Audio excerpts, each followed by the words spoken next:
गुरुदेव। जय गुरुदेव। जय गुरुदेव। जय गुरुदेव। जय गुरुदेव। जय गुरुदेव राम कृष्ण प्रभु का। जय गुरुदेव राम कृष्ण प्रभु का। जय गुरुदेव राम कृष्ण प्रभु का। प्रभु का प्यारा नाम। जय गुरुदेव। सभी सत्संग प्रेमीजन रात्रि परमार्थी सज्ञान सेवा दुआ करो। ये अपने समय का बड़ा ही अनोखा काम है। यह सेवा कोई नहीं कर रहा। तुम्हें दोस्तों में कहीं चले जाओ, ये सेवा करता कोई नजर नहीं आए, क्योंकि सेवा के बारे में किसी को कोई लाभ मालूम नहीं है। पहली बार जब तक संतों के परमार्थी वचन नहीं सुनेंगे, परमार्थी सेवा का लाभ नहीं समझ पाएंगे। एक तो संत महापुरुषों ने कलयुग में हम सब जीवों के लिए एक सरल सुगम रास्ता ये परमार्थ का बना दिया। आखिरकार कलयुग का स्वार्थी जीव परमार्थ कैसे कमाएगा, परमार्थी लाभ कैसे प्राप्त करेगा।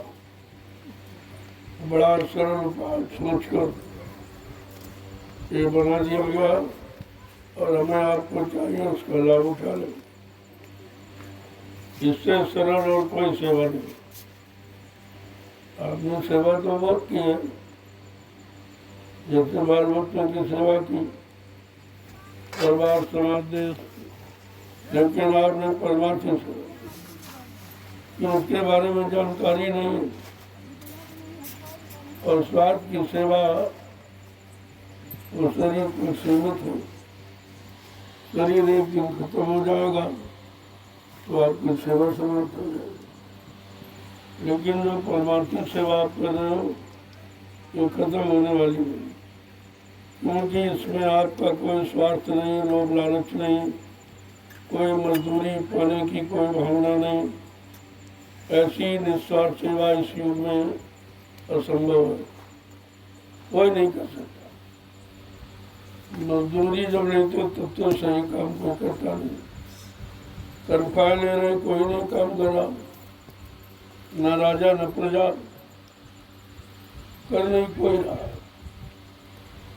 लेकिन संत महापुरुषों ने परमार्थी सेवा का लाभ समझा है और कलयुग में गंजो कमजोर हम सब गंदे जीवों के लिए उन्होंने ये रास्ता तैयार किया कि अगर थोड़ा बहुत भी करता रहेगा यथाशक्त तब भी उसको लाभ मिल जाएगा। परमार्थी लाभ से शारीरिक लाभ तो सेवा का होता ही, जैसे तमाम तरह की बीमारियां, परेशानियां, दुख तकलीफ, लड़ाई झगड़े सब चले जाते, क्योंकि तुम्हारा निशाना केवल परमार्थ का। लड़ने झगड़ने का, किसी की निंदा आलोचना बुराई करने का ये तुम्हारे पास समय नहीं रहता। तो मन को जो ऋषि मुनियों ने तपस्या करके नहीं मोड़ पाया, योगियों ने योग साधना करके नहीं मोड़ पाया, कंट्रोल नियंत्रण में नहीं रख पाया, और तुम्हारा ये सहज में हो रहा। मैंने इसीलिए एक आधार निशाना कि भाई 100 डलिया आपको डाली या 50 डाली, 10 डाली, जो भी दूरी के अनुसार आपको आदेश मिल जाए तो वो तुम्हारा निशाना पक्का हो। जब तुम्हारा मन इधर उधर कहीं नहीं जाता, न किसी से बोलते चलते, न किसी की निंदा आलोचना बुराई, ये सब बुरे काम खत्म हो जाते हैं। केवल एक निशाना रहेगा कि हमको भाई 3 डलियाँ डाली।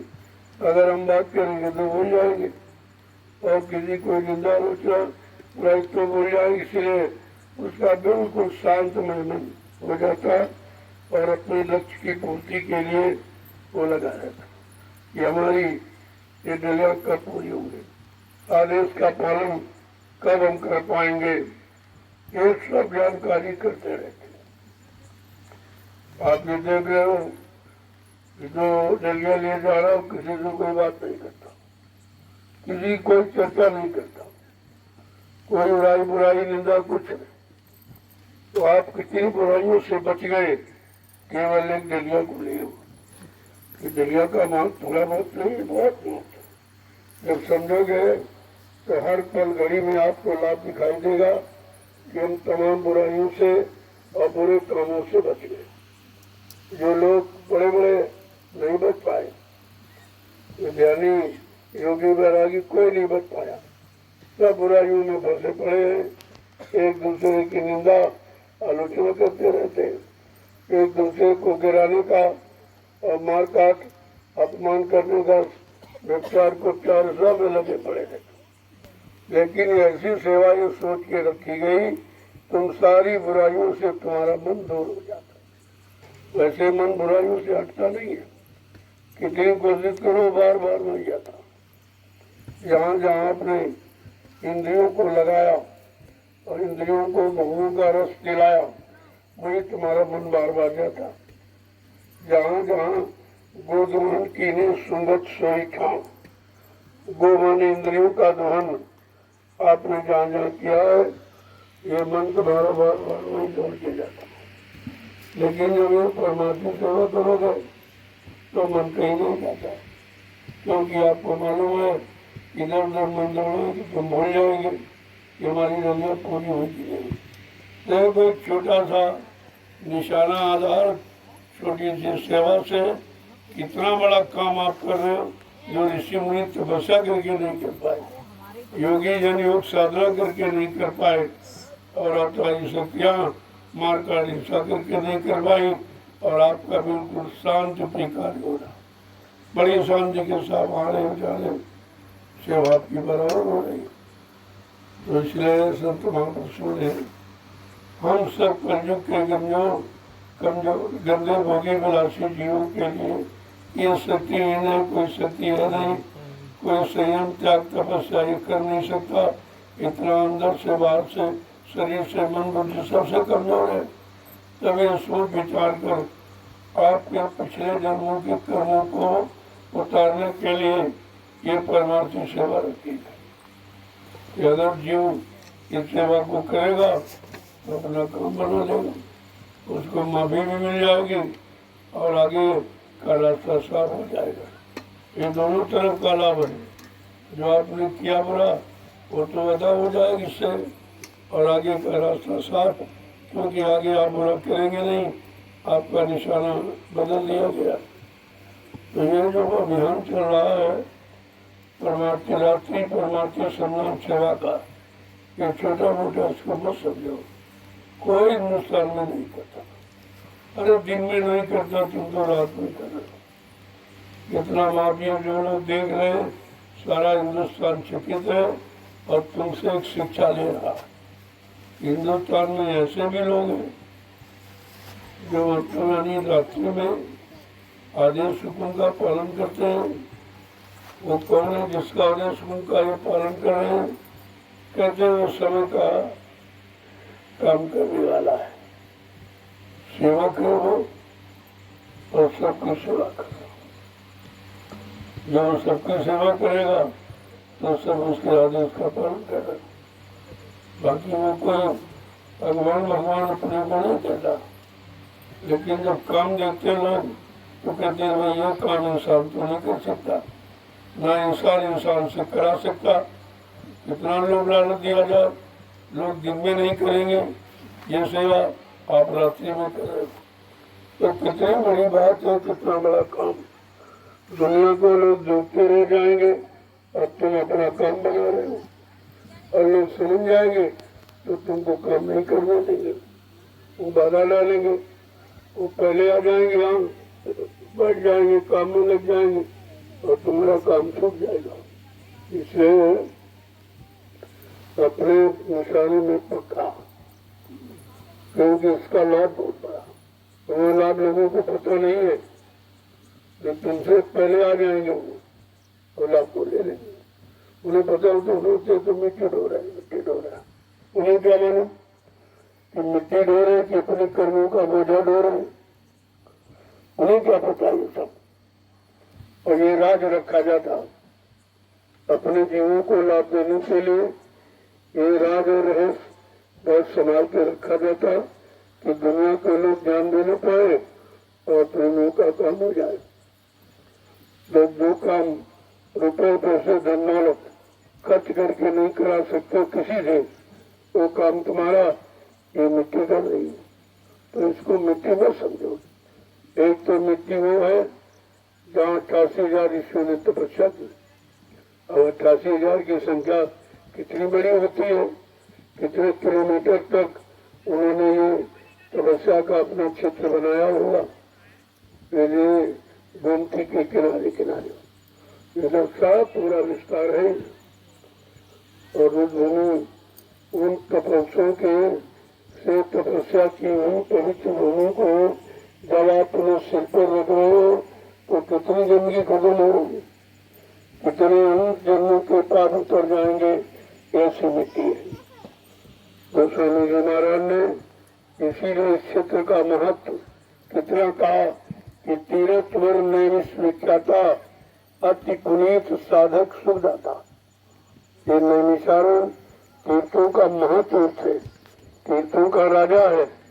ये भूमि इतनी पावन पवित्र है कि जिस वक्त तपस्या की ऋषि मुनियों ने, और उस भूमि का लाभ किसको मिलेगा, जब किसी संत के साधक इस भूमि पर आके साधना करेंगे, नाम की साधना, नाम से काम करेंगे, और ये नाम धीरे धीरे यहाँ पहले जंगल में तो कोई कभी आया नहीं, या जंगल में जीव नहीं रहते। अरे जंगल के जीव तो पाक साफ है, उनमें कोई किसी तरह का मतलब गुण नहीं है। ये पेड़ पौधे इसमें कौन सा गुण देखिए आप, न ये निंदा करते, न बुराई करते, न व्यभिचार करते, न चोरी करते, न धोखा देते, न झूठ बोलते। तुमसे अच्छे तो ये पेड़ है, और इनमें जो जीवात्मा कितनी पाक साफ है, उसको अगर नाम का आधार मिल जाए तो बहुत जल्दी इस पेड़ की योनि से निकल कर मनुष्य योनि में पहुंच जाए, उनका काम हो जाएगा। और आप मनुष्य योनि पकड़ भी नहीं कर पा रहे हो, क्योंकि आपका मन में विश्वास नहीं, आपको अपने पर विश्वास नहीं है कि भाई हमारा काम कोई कर रहा है करेगा, तो आपको ऊपर विश्वास नहीं। बिगड़ने का कारण है अविश्वास। जब तक विश्वास नहीं होगा तब तक कोई काम आप करेंगे आप नहीं करेंगे श्रद्धा सेवा के साथ। इसलिए जो ये सेवा आप कर रहे हो परिवार इसमें लगे रहो, ताकि सब कर्म कर जाए, उतर जाए, कुछ बाकी न रह जाए।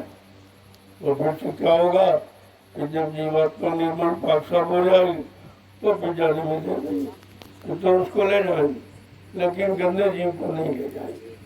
जब तक गंदगी रहेगी तब तक नहीं ले जाएंगे। जैसे ये जहाँ जो आपके आने जाने का साधन, इसमें मेरे कुछ कपड़े पहन जाओ तो बैठे नहीं देते, साफ सुथरा। इसलिए जब नाम जात पर आपको बैठना है तो अंदर बाहर पाक साफ निर्मल पवित्र होना पड़ेगा। उन जीवों को नाम जहाज पर बिठाकर और उनको घर पहुंचाया जाता है। इसलिए आपको ये पाक साफ किया जा रहा है। ये पूरा कचरा जो बड़े पाप कर्मों का आपने लाद लिया है वो उतारने का यहाँ कोई साधन नहीं। न पूजा करके उतार सकते हो, न पाठ करके, न कोई तीर्थ मुहूर्त में जा करके, कोई आनी पानी में नहा करके इस कर्म कर्जों को नहीं उतारा जा सकता। वो तो संत महापुरुषों के आदेश को का पालन जो परमार्थी लाभ देने के लिए करते हैं और कर्मों को उतारने की कोई न कोई योजना उनका आधार बनाते हैं। जब उस आधार पर आप चलोगे विश्वास के साथ, अन्य जन्मों का कर्जा उतर जाएगा। जो कूड़े कचरे की गंदगी रूम में जमा, जब ये गंदगी खत्म हो जाएगी तब आप घर जाने लायक बन जाओगे। फिर तो आपको कोई रोक ही नहीं सकता। रोका यही कर्म जो बुरे किए, वो कर्म आपको रोके हुए वो कह रहा हमारा कर्जा दिया जाओ, तुमने गंदगी का कर्जा लिया है, गंदे कर्मों का भोग का कर्जा आपने लिया, वो हमारा अदा कर दो। और तुम्हारे पास कहाँ अदा करने का? जो शराब आपने पी ली वो कहेगा हमारी दो, तो कहाँ से दो? जो मतलब यानी मुर्गा मीट खा डाला कहेगा भाई हमारा दो, आप कहाँ से दो? झूठ बोल गए, बेईमानी कर गए, धोखा दिया, और उपचार को उपचार, चोरी डकैती कत्ल, ये सब आपने किया, वो कहेगा हमारा दीजिए कर्जा, तो कहोगे हम कहाँ से दें? वो तो सब खत्म हो गया, वो तो समय चला गया। समय के साथ वो कर्म भी खत्म हो गया, लेकिन कर्म के किए का कर्जा बन गया। वो कह रहा हमारा कर्जा तो दो, तुमने किया है तो हमारा कर्जा दीजिए। अब तुम्हारे पास कोई तरीका नहीं है कि उस कर्म कर्जे को कैसे दो। उसी के लिए ये संत महापुरुष ने सोचा कि जीवात्माओं को जाने का रास्ता तो बता दिया, लेकिन इन पर कर्म कर जाए तो वो घाट जगह थी, जो रास्ते में मिलेगा वो जाने नहीं देगा। धर्मराज दरबार में सबका झारा ले, कहो सबकी तलाशी लेगा। अरे भाई जा रहे हो, हमारे दिन का तो कर्जा तो नहीं बाकी, तो फट से तुम्हारे कर्मों की वही देखेगा और कहेगा अरे तुमने इनको मारा था, काटा था, सताया था, अपमानित किया था, व्यभिचार किया, उपचार किया, इनसे झूठ बोले, छल कपट, बेईमानी किया, हिंसा किया, अरे तो बहुत कर्जा बाकी। ऐसे नहीं जा सकते, पहले हमारे कर्म कर्जे को दिए जाओ, तब जाने की बात, फौरन वहीं से लौटा देता। अगर कर्म कर्जा उतारने वाला कोई नहीं मिला और उसने दया करके कोई युक्ति नहीं बताई, तो आप उतार नहीं सकते। कितने ज्ञानी व्यानी वैज्ञानिक क्यों हो, कितने बड़े धनवान बलवान बुद्धिमान बन जाओ, लेकिन कर्म कर्जा नहीं उतार सकते। वो तुमको मालूम ही नहीं किस तारीख में, किस दिन, किस सन में क्या क्या किया, कितना कितना बड़ा, कितना कितना पाप और लोगों को सताया, मतलब यानी ये सब किया। तो एक तरह का कर्म कर्जा नहीं, हजारों किस्म का, और तुम्हारे पास उतारने का कोई साधन नहीं है। तुम रुपए पैसे किसी को दो और कहो उससे कि 1 करोड़ रुपए ले लो, हमारा ये कर्म कर दीजिए, कहे भाई ये कर, ये रुपए पैसे से काम नहीं होता। ये तो किसी की दया, संत महापुरुषों की दया हो जाए, और दया से वो तुम्हारा ये सब उतार दे। कूड़ा कचरा जितना आपने जमा किया वो सब तब आप पाक साहब निर्मल हो। वो नहाने साबुन लगाने थोड़ी पाक साहब हो जाओ। तो बाहर का जो चमड़ा है, खोल है, शरीर जिसे कहते हैं, इसको साफ करते रहते हो। और गंदगी अंदर में कर्मों की जमा वहाँ तो कुछ सामान आपका जाएगा। वहाँ केवल संतों के वचन, जिसको कहते हैं सत्संग सरिता का जल, सत्संग जल जो कोई पावे, मेरा ये सब कट कर जाए। बिल्कुल साफ करके कह दिया कि जिसको सत्संग रूपी सरिता का जल मिल जाए, वो तो अपने ऊपर लदी गंदगी को साफ करा सकता है। और यहाँ किसी की कोई भौतिक जगत में कोई ऐसा साधन नहीं है जो तुम्हारे किए गए कर्मों के कर्जे को और गंदगी को उतार देगा। कोई तौर तरीका नहीं।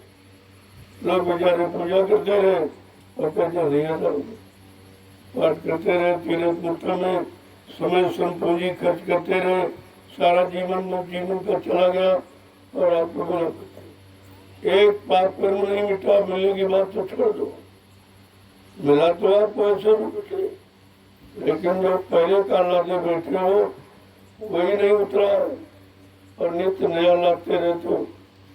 इसीलिए जब संत महापुरुषों की शरण में जाओगे और वो तुमको कर्म कर्जा उतारने के विधि तरीका बता देंगे, कहेंगे तुम करो और तुम्हारा उतर जाएगा। पहले तो आपको शंका होगी कि भाई मिट्टी ढोड़ो इससे कर्म कर्जा क्या मतलब, तो मतलब तुमको अभी तो नहीं मालूम कि कर्म कर्जा कितना है, कोई गिनती करना नहीं है, और किया तुमने ही भूल गए हो। अपना किया हुआ आप याद नहीं रखते, ये दूसरों का किया, दूसरों ने जैसे पाया, ये इतनी जल्दी थोड़ी समझ में आ जाएगा। इसीलिए आप इसको सुनकर भी भूल जाते हो। जो किया वो भूल गए, वही तो दूसरों का किया संभालने का, कर्म कर्जा उतारने की विधि, ये तो दूसरे का तरीका है, ये भी आप बन जाओगे।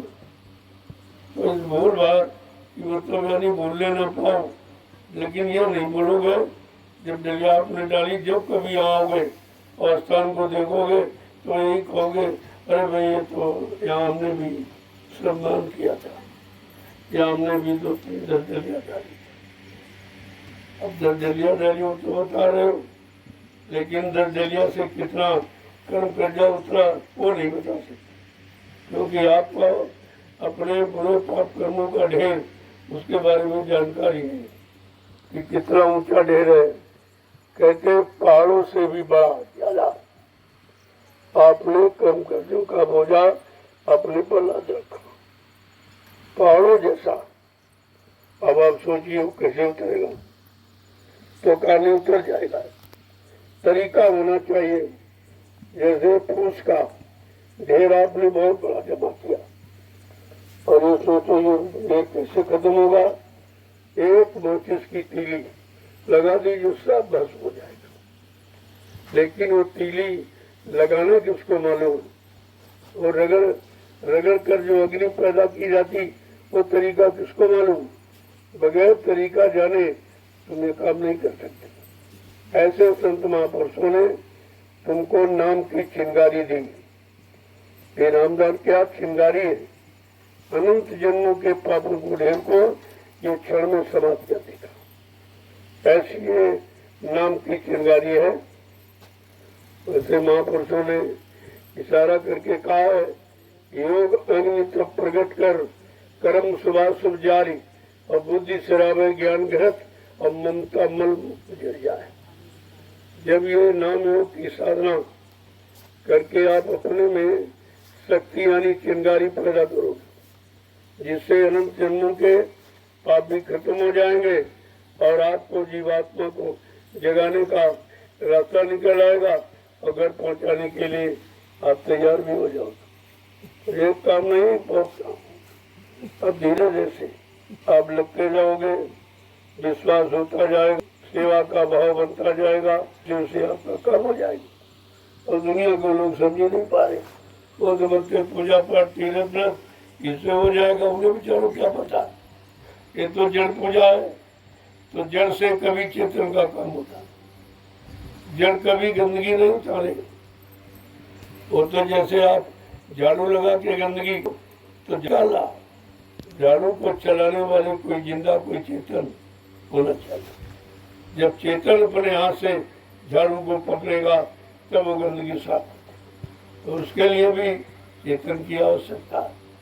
ये छोटा बड़ा उदाहरण है, एक झाड़ू अगर पकड़ लो तो जिंदगी को पकड़ा दो तो कितने किलोमीटर मैदान को साफ कर देगा। अब ऐसे झाड़ू कुछ नहीं कर सकता, एक जगह रखा वो जड़ है, लेकिन चेतन अगर पकड़ लेगा तो काम कर देगा। अब आपको पता चल गया कि चेतन से काम होगा। तो यहाँ समझते हो, उधर पूजा में नहीं समझ पा रहे हो। ये पूजा तो जड़ की हम कर रहे हैं, पत्थर और कागज की, तो पत्थर उठ के कोई काम तुम्हारा करेगा नहीं, हमारा साथ देगा नहीं। तुम पूजा कर रहे हो, कोई आके मारने लगे, वो पत्थर वाला भगवान तुम्हें बचाएगा भी नहीं, वो बचाएगा भी नहीं। आप तो तुमको मैं बड़ी पूजा के और पेड़ बता दे तुम पर चढ़ाए और ये किया वो किया, अगरबत्ती और फूल चढ़ाए, मान सम्मान किया। आप देखो हम तुम्हारी पूजा कर रहे, लोग हमको मार रहे और तुम बचाते भी नहीं। तो लोग कहेंगे तुम पागल हो, वो पत्थर के उठ के बचाएगा। जब वो बचाएगा नहीं तो तुम्हारा कौन सा काम कर देगा जो सहारा लेके बैठे हो। नहीं नहीं नहीं नहीं, इससे काम ये काम है, यही फंसाव है। तो लोगों ने ऐसा फंसाया है कि तुम निकल भी पा नहीं, निकल भी नहीं पाते। अगर निकल जाओ तो काम जल्दी हो जाए, और काम तो करना पड़ेगा। कोई भी काम हो, देश का हो, समाज का हो, धर्म का हो, वो तो करना पड़ेगा, बिना किए नहीं होगा। अब करना कैसे है ये जानकारी करनी पड़ेगी। कोई एक आदमी की बस की बात नहीं, समाज पूरा बिगड़ गया, देश पूरा बिगड़ गया, अब इतने बड़े लंबे चौड़े देश को सुधारने के लिए तो 10-50 आदमी तो ही काम करेंगे। तो आप अगर सुधारना है, संभालना है और लोगों को सच्ची सुख शांति देना है तो करना सीखो। ये अल्लाह मचाने से, ये असल वासी प्रवचन, इनसे काम तो आपको करना पड़ेगा। काम करने की बात करो तो ठीक है, और पहले तो काम करना तुम खुद सीखो। जब तुम करने लगोगे और तुम्हें देख के लोग खुद ही, अब यहाँ देख लीजिए, सब लोग एक दूसरे को देख के लगे डाल, सब एक दूसरे को देख कर, और तुम ये भी नहीं कर सकते। जब ये नहीं कर सकते हो तो देश समाज के काम की बात करते हो तो बिल्कुल नहीं होगा तुम्हारे। हमारे पास सब लोग आ रहे, बहुत सारे, क्यों इस समय कहीं काम कोई कर नहीं सकता। किसी के पास 100-200-400 आदमी है नहीं, और देख रहे हैं इनके पास बहुत बड़ा जनमत है, लेकिन जनमत हम अपने काम में नहीं लगाए। हमारा कोई स्वार्थ नहीं, ये परमात्मा का रास्ता है।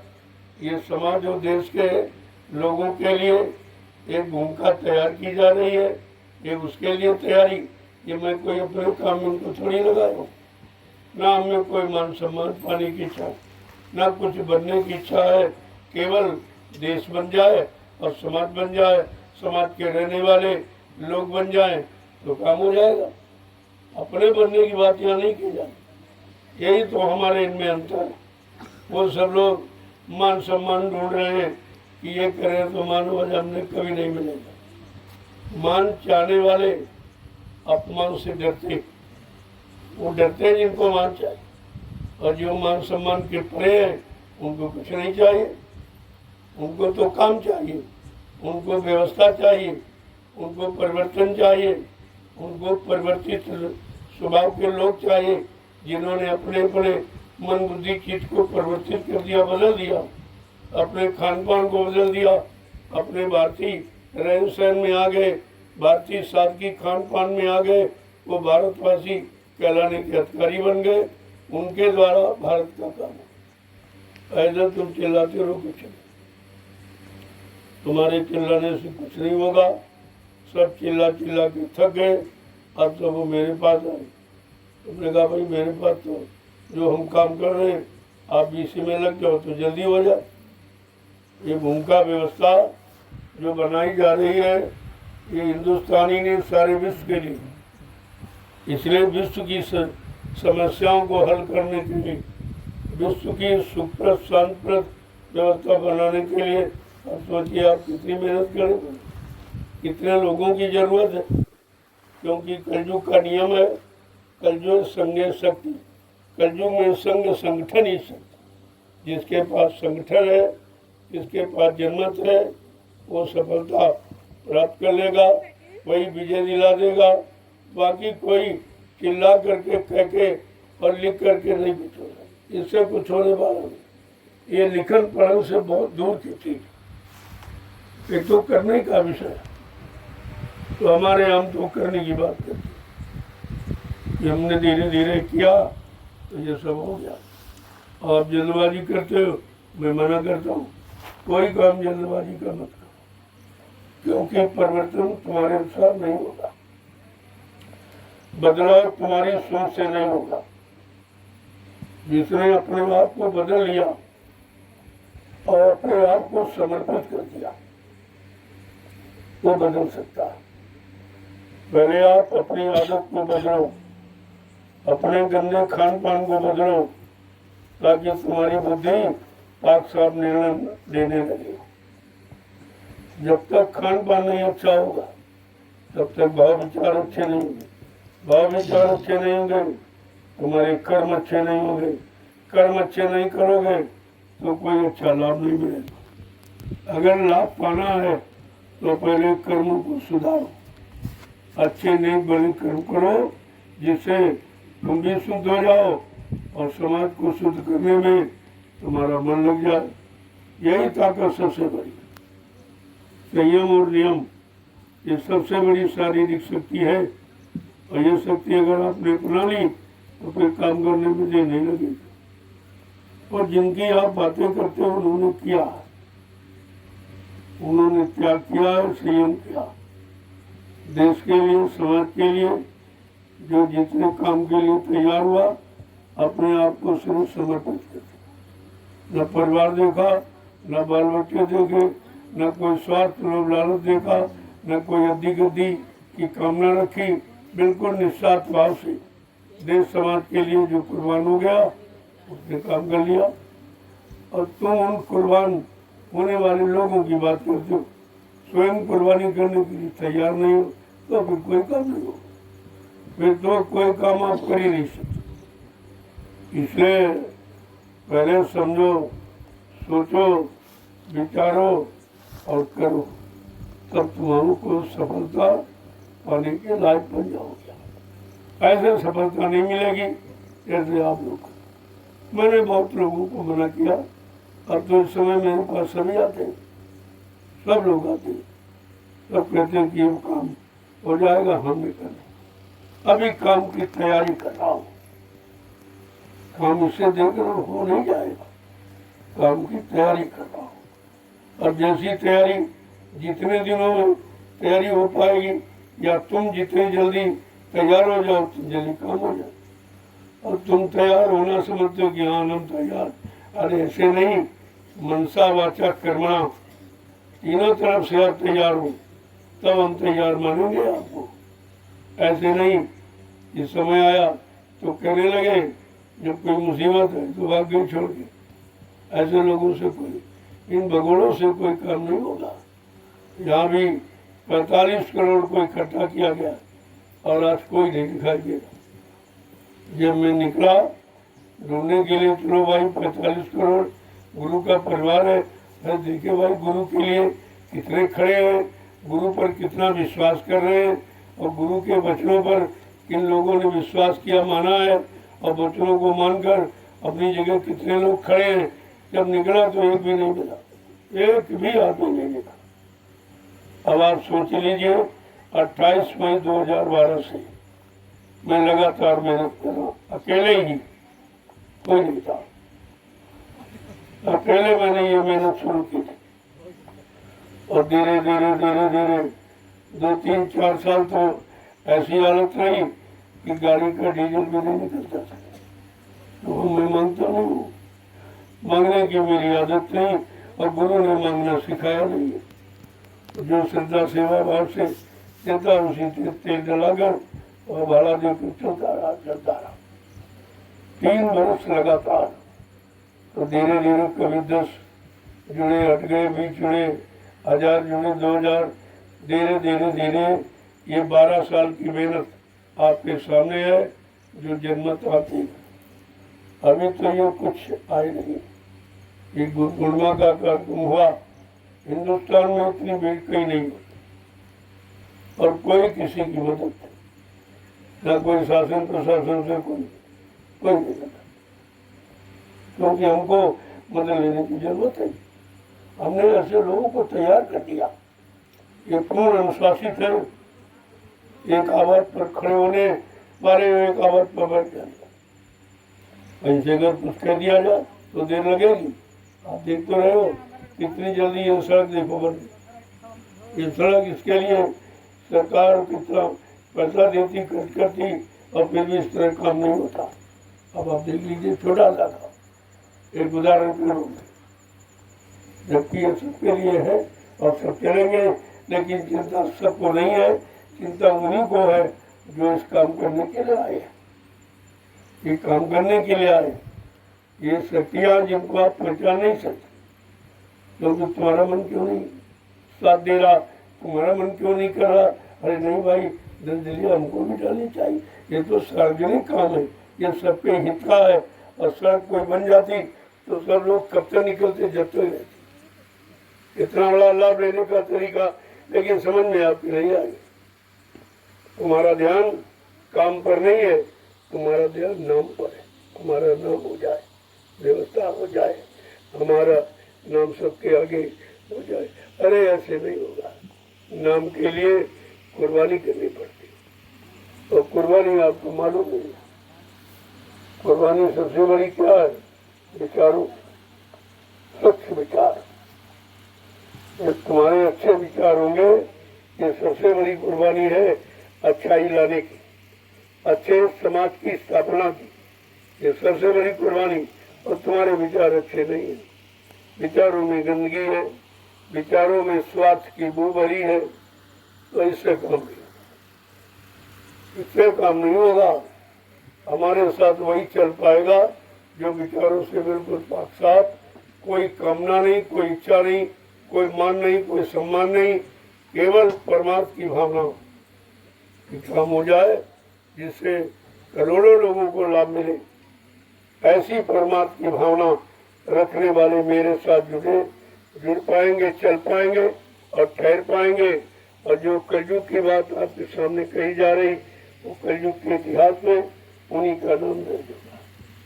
अभी तो देखा जा रहा आप कितनी देश समाज के लिए, लोगों के हित के लिए आप कितनी मेहनत कर सकते हैं।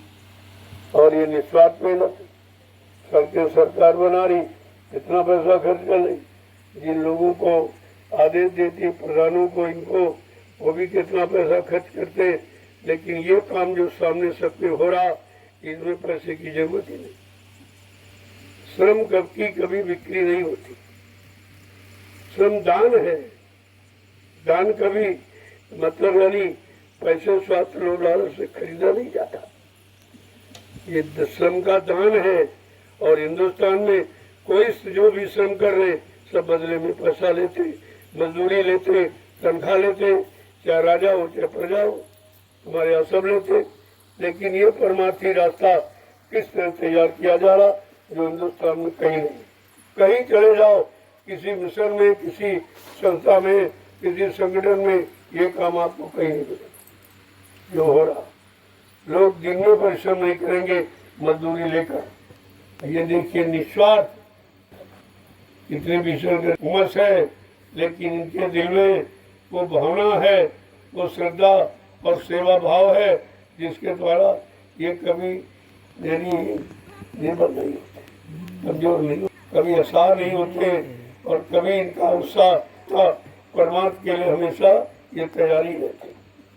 ऐसी परमार्थ की भावना जब देश के लोगों में भर दी जाती, पैदा कर दी जाती, तब लोग देश के लिए कुर्बान होते हैं। जिनकी बात करते हो, जिनके द्वारा मिशन चलाते हो, या जिनको अपना आधार बनाए हो, उन्होंने किया था।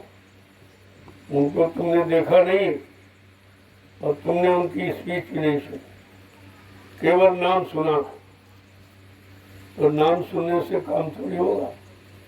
जब उन्होंने काम किया और तुम काम करना नहीं चाहते, तुम केवल उनका नाम लेकर के और लोगों को गुमराह करना है, और लोगों से स्वार्थ, लोभ लालच, रुपया पैसा लेने के अलावा तुम्हारा कोई काम नहीं, कुछ नहीं कर। ऐसे लोगों से देश और समाज का काम कभी नहीं होगा। इसीलिए नेताओं को देखिए, वो भी लेने वाले, उनको टैक्स चाहिए, उनको महंगाई चाहिए, उनको यानी ये सब चाहिए, और उनको पद चाहिए, उनको कुर्सी चाहिए, लेकिन काम किसी को नहीं चाहिए। क्या बगैर काम की धारणा रखे कोई काम करेगा? इतने लोग, इतने बार आप चुनाव करते हो, लेकिन कभी जिनको आपने चुना उन लोगों ने जनता के हित का कोई काम आज तक नहीं चुना। कि चुनाव का मतलब क्या हुआ?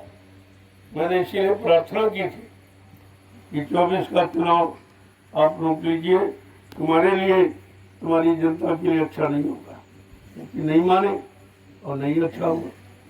संगठन भी इनका बिगड़ गया, जो पूरी व्यवस्था इनके हाथ में थी वो भी बढ़ गई। समझ फिर भी नहीं पा रहे कि तुम्हें क्यों रोका जा रहा था। महात्माओं को आगे दिखाई देता इससे क्या व्यवस्था बिगड़ेगी, तुम्हारा मान सम्मान भी चला जाएगा, जो तुमने यानी जनता के द्वारा मिला है, लिया है, वो भी तुम्हारा बढ़ जाए। और साझे का काम और व्यापार और साझे की सरकार कभी नहीं चलती, कभी चल ही नहीं सकती। तो आप देखते जाइए, मैंने मना किया था, हिंदुस्तान में कोई नहीं बोला। पता नहीं क्यों डरते हो? जब तुम अच्छी सच्ची बात देश के लिए कह नहीं सकते हो तो तुम कर कहाँ सको? मैंने केवल अकेले कहा मंच, राष्ट्रीय मंच लगा दे। पूरे हिंदुस्तान में घूम घूम कर मैंने कहा कि 2024 का चुनाव भारत की जनता और राजा के लिए अच्छा नहीं, अच्छा नहीं है। हमारी माली हालत इतनी अच्छी नहीं। तुम्हारे पर पहले से इतना कर्जा तुम लिए बैठे हो, उसका ब्याज भी नहीं अभी तक दिया, और बगैर कर्जा लिए तुम चुनाव लड़ नहीं सकते। या तो कर्जा लेंगे या सेठ साहूकारों को उनसे मांगेंगे, फिर वो कंपनी फैक्ट्री खोलेंगे, उसमें मनमानी कीमत लेंगे, लिहाजा वो कर्जा घूम कर जनता पर ही आता। तुम खरीदोगे सामान, उनको सामान भी मुफ्त में मिलेगा। फैक्ट्री वाले कपड़ा मुफ्त में देते, कभी देखो रोज कपड़ा बदल रहा तुम्हारा राजा। प्रजा फाटे चिथड़े कपड़ों में रह रही और राजा क्लीन पोस्ट में रह रहा। वो भी नहीं सोच रहा है कि राजा प्रजा का संबंध क्या है, इनका संबंध कैसा होना चाहिए। पुत्रवत स्वभाव, अपनी प्रजा को पुत्र समझकर, अब वो पुत्र कैसे समझे, उसके पुत्र है ही नहीं। जिसको कभी दर्द नहीं हुआ दूसरों की दर्द क्या जानेगा। ये सब संतानहीन है, लिहाजा संतान वालों के बारे में कुछ नहीं सोच सकते और न कुछ कर सकते। जाके पैर न गई बीमारी, सो का जाने पीठ पकाई। ये संतान ही है, ये संतान वाले, ये गृहस्थ आश्रम में रहने वाले लोगों का काम कैसे करें, क्योंकि वो दर्द इनमें है नहीं, वो जिम्मेदारी इनमें है नहीं, और उसके बारे में वो रिश्ता पिता पुत्र का है नहीं, क्योंकि पुत्र इनके है ही नहीं, रिश्ता भी नहीं, और उसके रिश्ते का लाभ भी नहीं दे सकते, न ले सकते। तो इनसे तो उम्मीद करना छोड़ दी, कोई उम्मीद नहीं पूरी होगी, क्योंकि ये खुद ही पूरे नहीं, अधूरे। न गृहस्थ आश्रम में है, न विरक्त में, किसी के नहीं रहे, न इधर न उधर, दोनों तरफ भाई। परमात्मा के दरबार में जाएंगे तो पूछेगा, अरे भाई तुमने क्या क्या किया, तब कहेंगे हमने तो परवाह किया लेकिन छोड़ दिया था। भाई क्यों धोखा दिया, पंचों के बीच में हाथ पकड़ा है, किसी की इज्जत आपने बिगाड़ी है और बीच में छोड़ दिया है। ये तो सबसे बड़ा जुर्म और पाप है, इसकी सबसे बड़ी सजा नरकों में है, लेकिन इन्हें कुछ पता ही नहीं है। ये कर्मों का विधान जानते नहीं, वो तो महात्माओं के पास, महात्मा सारे कर्मों का विधान जानते, और किस कर्म की क्या सजा है ये भी जानते, और किस कर्म से क्या लाभ है ये भी जानते, उनको तो सब जानकारी होती। तो आपको तो विचार करना चाहिए कि उधर कोई काम नहीं हो, उधर से मुख मोड़ो, उधर काम करने वाला कोई है ही नहीं, वो सब अपना काम कर, अपना राज, अपनी कुर्सी, अपना पद और अपनी सुख सुविधा, अपने भोगों का सामान, इसके अलावा उनके पास कुछ नहीं। और होता तो 70 साल में कुछ न कुछ तो दिखाई जरूर देता। ये 70 साल की आज़ादी ये बर्बादी में बदल गई, कुछ नहीं हुआ। और अभी नहीं तुम सोच पा रहे हो, तुमने जब जब नहीं सोचा, जब जब नहीं विचारा, और जब जब अच्छे सच्चे की पहचान नहीं की है, और तब तक तुम मुसीबत में फंस गए हो। यही काम तुमने पहले किया तो मुसलमानों ने तुम्हारे पर 350 वर्ष राज किया, तुमको गुलाम बना के रखा, फिर तुम सच्चाई से अलग हो गए, समझने का प्रयास नहीं किया, तो मुट्ठी भर अंग्रेज आए थे, 250 वर्ष देश को गुलाम, और तुमको सबको गुलाम बना के रखा, मुट्ठी भर। ऐसे मुट्ठी भर नेता आई है, कोई ज्यादा नहीं है। तुम्हारी संख्या कितनी है नेताओं संख्या, लेकिन वो सब तुम्हारी पर राज कर रहे, और तुम ज्यादा होते हुए भी ये नहीं समझ पा रहे हो ये हमारे पर राज कर रहे हैं कि हमारे से राज करने का सामान ले रहे, पैसा ले रहे, टैक्स ले रहे, महंगाई बढ़ा रहे, जीएसटी ले रहे, ये सब लिया जा रहा है और तुम देकर भी नहीं समझ पा रहे। तुम्हारी कमजोर बुद्धि है, तुम देकर भी नहीं समझ पाते। जब किसी को कुछ देते हो तो ये उम्मीद रखते हो चलो बदले में कुछ मिलेगा। इनको आपने इतने दिनों से चंदा नोट वोट दिया, महंगाई गरीबी सब झेली तुमने, लेकिन तुमको क्या मिला? 70 साल की आज़ादी बता रही कि मिला कुछ। जो था विरासत के रूप में पूर्वजों से मिला था, सच्चाई ईमानदारी, वो भी तुम्हारी थी, वो भी खत्म है। और तुम मिलने की इच्छा रखो, तो मिलने की इच्छा उनसे रखी जाती जिनके पास कुछ होता है, कुछ निजी कमाई होती, उनसे मिलने की इच्छा रखो। ये राष्ट्रीय कोष का धन जो बर्बाद किया जा रहा अपने निजी भोगों में, ये तुमको देंगे कुछ? ये खुद ही तुम्हारा खर्च कर रहे हैं। जो महंगाई और टैक्स और गंदे खाद्य पदार्थों को परमिशन लाइसेंस देकर जो पैसा इकट्ठा कर रहे हैं, ये तो खुद ही गंदगी इसमें भरी पड़ी। हमारा कौन सा अच्छा काम कर रहे? इसलिए अब आपको अपने काम के लिए स्वयं तैयार रहना, कमर कस के तैयार होने की जरूरत है। ऐसे नहीं, सब जन बल, धन बल, बुद्धि बल, ये सब आपके पास होगा। चरित्र बल, खान पान का ये सब बल आपके पास होगा, तो तुम्हारे जैसे बलवान के सामने फिर कोई टिक नहीं पाएगा।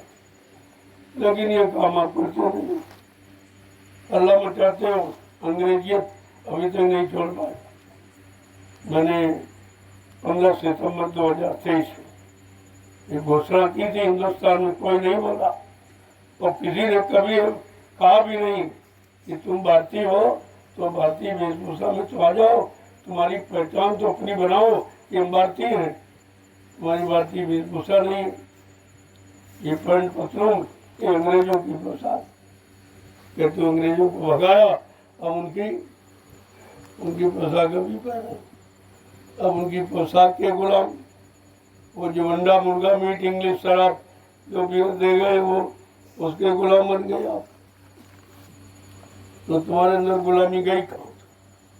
तुम्हारी भाषा हिंदुस्तान की हिंदी संस्कृत ये तुम्हारी भाषा है, उसको भूल गए, अंग्रेजों की भाषा वो, और बड़े खुश हो कि हम अंग्रेजी में बोल रहे हैं। अंग्रेजियत छोड़िए आप। अगर सच्ची गुलामी का अंत करना चाहते हो और सच्ची आज़ादी पाना चाहते हो तो अंग्रेजियत छोड़िए और भारतीयता अपनाइए। ये हमारा कहना है, किसी ने नहीं कहा, केवल सिर्फ हिंदुस्तान में मैंने कहा। लेकिन धीरे धीरे आवाज़ तो छिपी नहीं तो पहुँचती है। ये लोग सब जानते हैं कि भाई कोई न कोई अच्छी बात ये कहेंगे, कोई न कोई अच्छा रास्ता ये बताएंगे, तो इनके रास्ते का प्रचार मत करो, लेकिन सुन लो। प्रचार नहीं करते तो हमको जरूरत भी नहीं। वो तो इनका सारा बोले जो काम करना नहीं जानता। मैं खुद ही पूरे हिंदुस्तान में सबके घर पहुंच रहा हूँ, सबको बता रहा हूँ ज़्यादा, हमको किसी की ज़रूरत ही नहीं। हम अपना काम खुद ही कर लेंगे। मैंने अकेले शुरू किया है, अकेले करने की दम रखता हूँ, लेकिन जो जुड़ जाएंगे तो तुम्हारा नाम हो जाएगा। अगर कलयुग के इतिहास में अपना नाम करना चाहते हो तो हमारे साथ जुड़ जाइए आप और परमार्थी काम में लग जाइए। ये परमार्थी सेवा की ट्रेनिंग है, ये तुमको सिखाया जा रहा। तुम परमार्थी सेवा कैसे करो? जब यहाँ कर रहे हैं, धीरे धीरे ये राज्य और समाज का भी परमार्थ से काम करें। कोई लेंगे नहीं। पहले भी कहा गया दूरदर्शी व्यवस्था, 1 करोड़ लोगों को टाट पहरा कर तैयार किया, वो तुम्हारा काम कर देंगे बगैर तनख्वाह के। वो तनख्वाह नहीं लेंगे और तुम्हारा काम कर देंगे। जब तुम्हारा काम हो जाए और तुम गद्दी पर बैठ जाना। इनको गद्दी नहीं, मैं तो इनसे भजन कराऊंगा। ये भजन, इसके पहले ये समाज की सेवा का एक रास्ता निकाल देंगे। आप लोग रास्ते पर चलो और ये भजन करेंगे। लेकिन बात तुम समझ नहीं पाते हो। यहाँ कोई स्वार्थ की भावना ही नहीं कर पाता। और मैं न स्वार्थ की शिक्षा देता हूँ, न करता हूँ, न करने के लिए किसी को बाध्य करता हूँ। आज तक कोई नहीं कर सकता हिंदुस्तान में किसी से 1 रुपया नहीं मांगा। ये 12 वर्ष ये निकल गए और पहले भी नहीं मांगा, अभी नहीं मांगा और काम हो रहा। ये काम तुम पैसा लेकर नहीं करता, क्योंकि लोगों ने पैसा लिया और भी ले रहे।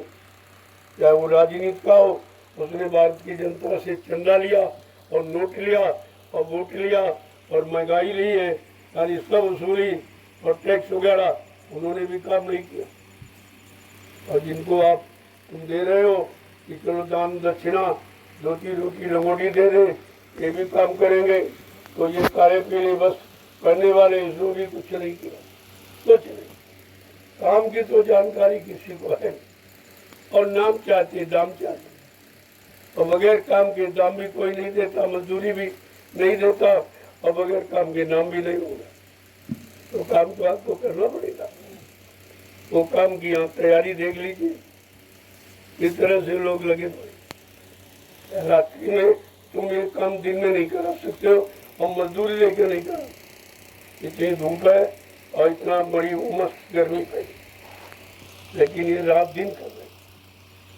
कैसी भावना इनके अंदर भर दी गई, देश सेवा, समाज सेवा दे, ये भावना है जो इनके अंदर भरी गई है।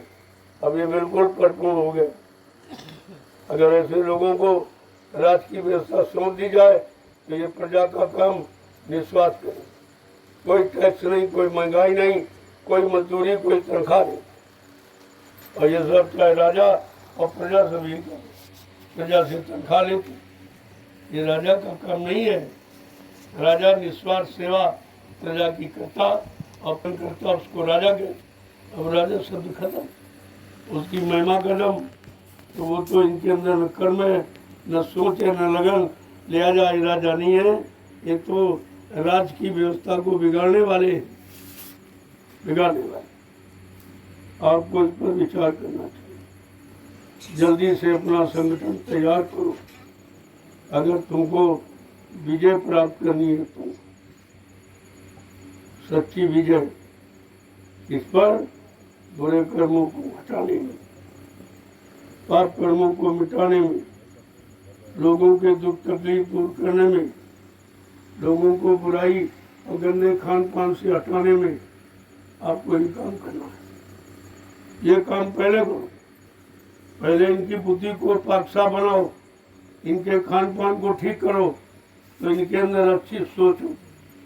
जब अच्छी सोच होगी तो अच्छे कर्म के लिए तैयार हो जाएंगे, और जब अच्छे कर्म करने लगेंगे तो अच्छा लाभ पाने के अधिकारी हो जाएंगे। तो आपको सर्वप्रथम, इसीलिए मैंने सर्वप्रथम शाकाहार पर जोर दिया। ये भारत देश है, ये धार्मिक देश है। जैसा करो आहार वैसे बने विचार, जैसा खाओ अन्न वैसा बने तन मन, और जैसा पीवो पानी वैसी होगी वाणी। हमारे धार्मिक मुल्क के लिए ये नियम, ये वसूल सिद्धांत लागू। जब तक इसको नहीं अपनाओगे, मैं चैलेंज के साथ कह सकता, कोई कुछ नहीं कर सकता। इतना तुम जोर लगा लो, कुछ नहीं कर सकते। ये तो आपको मानना ही पड़ेगा। शुरुआत अच्छे काम से ही यही से, अच्छे सच्चे समाज की स्थापना की शुरुआत यही से होगी। जब तक जीव का खान पान अच्छा नहीं होगा, उसके अंदर कभी अच्छी सोच, अच्छे विचार कभी नहीं। इतना बड़ा प्रभाव खान पान, मैंने इसीलिए शाकाहार पर जोर दिया। या शाकाहारी हो जाओ। जो भोजन मानव शरीर के लिए, शरीर को निरोग बनाने के लिए, शरीर में नियम और संयम, शरीर के अंदर सच्चाई और मतलब यानी त्याग की भावना भरने के लिए आपको ये खान अपनाना पड़ेगा, खान पान। तो परमात्मा की तरफ से आपको ये खान पान का आदेश है। सीजन अनाज, सीजनल दालें और सीजनल सब्जियां, फल फूल मेवे, दूध मक्खन मलाई घी, इससे बढ़िया भोजन कुछ है ही नहीं। तो मनुष्य के लिए कितना अच्छा भोजन तैयार किया। जब अच्छा भोजन करोगे तो अच्छी बुद्धि बनेगी और अच्छी सोच होगी, अच्छे कर्म करोगे तो परिणाम अच्छा होगा। लेकिन बात समझ में नहीं आ रही। दुनिया भर के भाषण करेंगे, लेकिन जिसकी जरूरत वो नहीं बता, कोई नहीं कह रहा।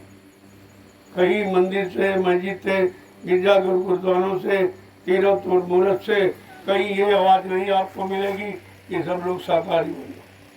ये आवाज़ कहीं से, ये केवल यही से आवाज, जय गुरुदेव मिशन से आवाज निकल रही होती, आपको तो विचार करना चाहिए। जब ये आवाज किसी के मुख से नहीं निकल रही है तो वो काम कैसे करेगा? कहने से थोड़ी काम हो जाए। और ये सब कहते हैं, मेरे बाद जितने आते सभी तो तुम जान के तू करके भाई दिखा दो। हमारा तो करने का वक्त अभी है नहीं, हम तो अभी तैयारी कर रहे। भाई तुम्हारे पास कोई तैयारी हो तो अपना काम करो, मैं कोई मना थोड़ी करता, लेकिन कर नहीं कुछ। तो मान जाता हूँ जो तुम्हारी तैयारी जो भाव उससे कुछ नहीं होगा, कुछ भी न हुआ है और न होगा। अंत में घूम करके तुमको इस रास्ते पर आना ही पड़ेगा। जो मैंने ये सच्चाई का, भलाई का, सच्चे अच्छे खान पान का, अच्छे भाव विचारों का जो रास्ता मैंने तैयार किया है, इस पर आपको चलना पड़ेगा। बगैर इसके हिंदुस्तान में कोई कुछ नहीं कर सकता। जो लगा दिया, पहले भी कहा गया था, जोर लगा ले अहले जमाने, तो कब तक जोर लगाएगा? और जग में जय गुरुदेव का झंडा ये लहर लहर लहराएगा, ये लहराएगा।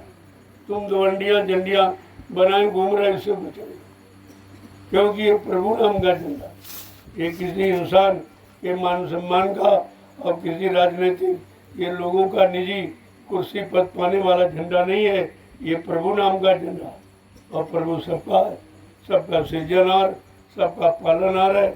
जब उसका झंडा आ गया तो उस झंडे के मतलब बराबरी कोई नहीं कर सकता। अब उस झंडे के लोग के जो आ जाएंगे वो सुरक्षित रहेंगे। ये प्रभु की छत्र छाया का झंडा, अभी आप समझ नहीं पाए। तो तरह तरह के झंडे लिए घूम रहे पंडे, वही है, खाली झंडे बदलते रहते, लेकिन विचार नहीं बदले, सोच नहीं बदली, उनका खान पान नहीं बदला, उनके कर्म नहीं बदले।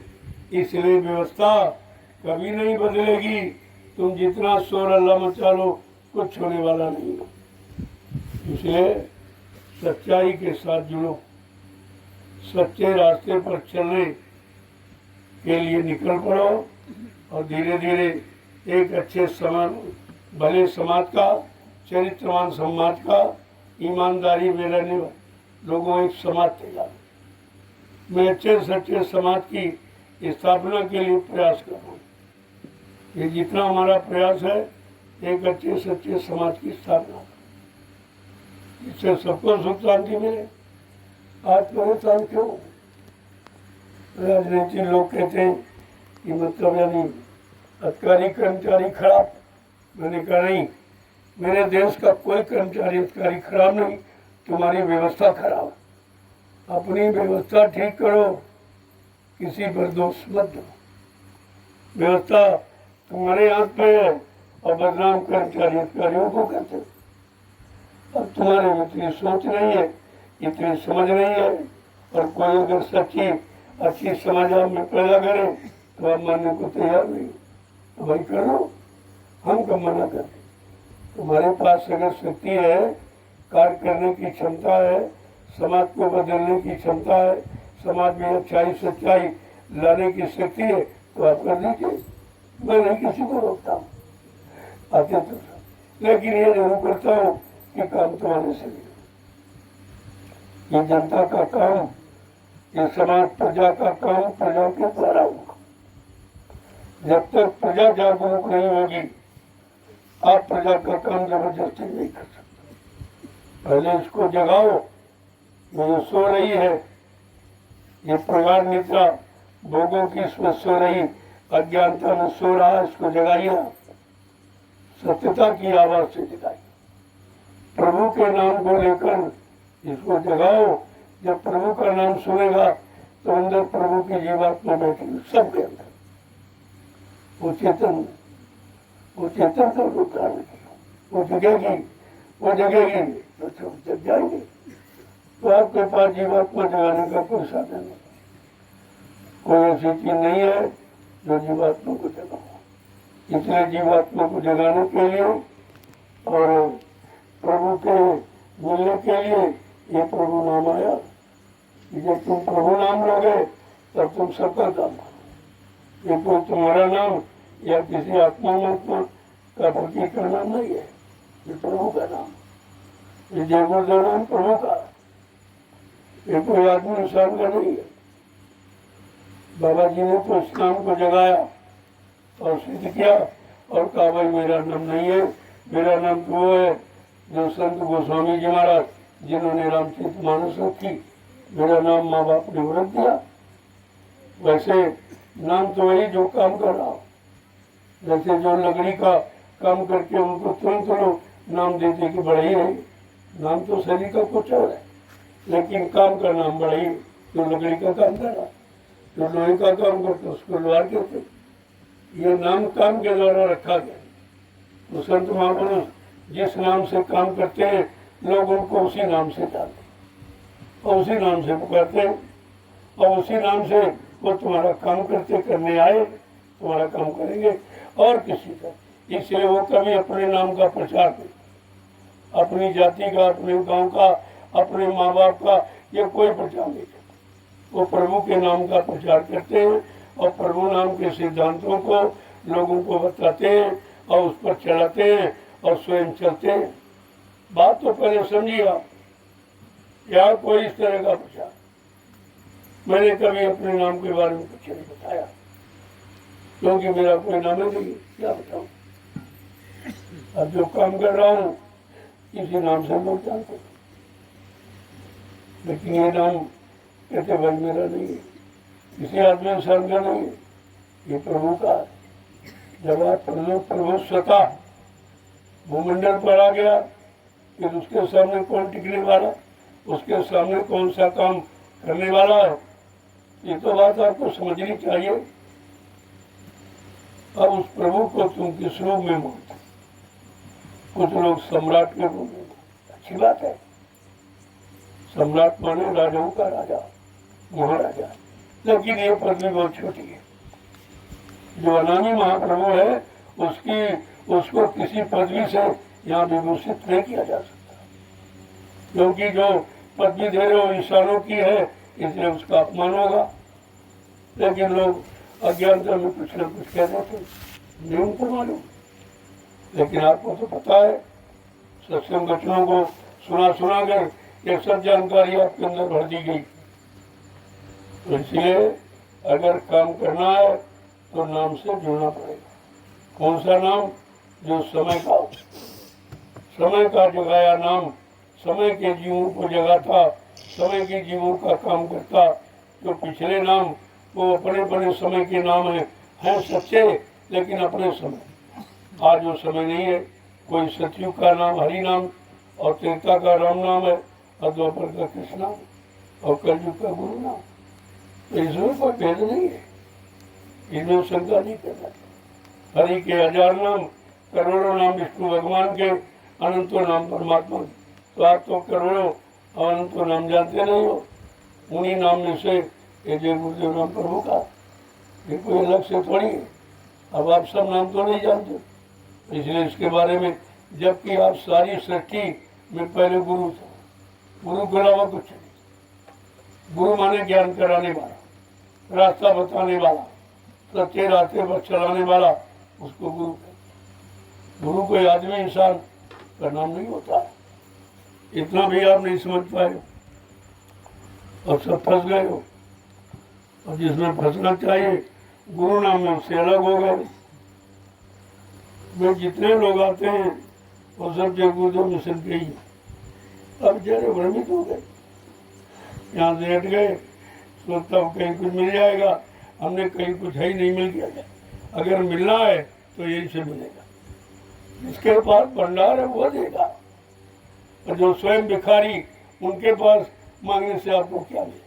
कोई चंदा मांग रहा, कोई नोट मांग रहा, कोई वोट मांग रहा, कोई मान मांग रहा, कोई सम्मान मांग रहा, कोई गद्दी मांग रहा, ये सब मांगने वाला भिखारी और देने वाला दाता। तुम भिखारी और दाता में अंतर नहीं समझ पाए। भिखारियों से उम्मीद रखते हो कि कुछ मिल जाएगा, अरे उनके पास होता तो तुमसे क्यों मांगती? और सब मांग रहे, उन्हीं को राजा कह रहे। पहचान आपको राजा प्रजाति, कि राजा क्या है, राजा कौन है, राजा का काम क्या है, काम के अनुसार राजा का नाम है, अगर काम नहीं तो नाम खत्म। कहने का मतलब ये है, पहले हर चीज की जानकारी करने के बाद तुम भ्रमित नहीं हो। अधूरी जानकारी, अधूरा ज्ञान ये भ्रमित कर देता है।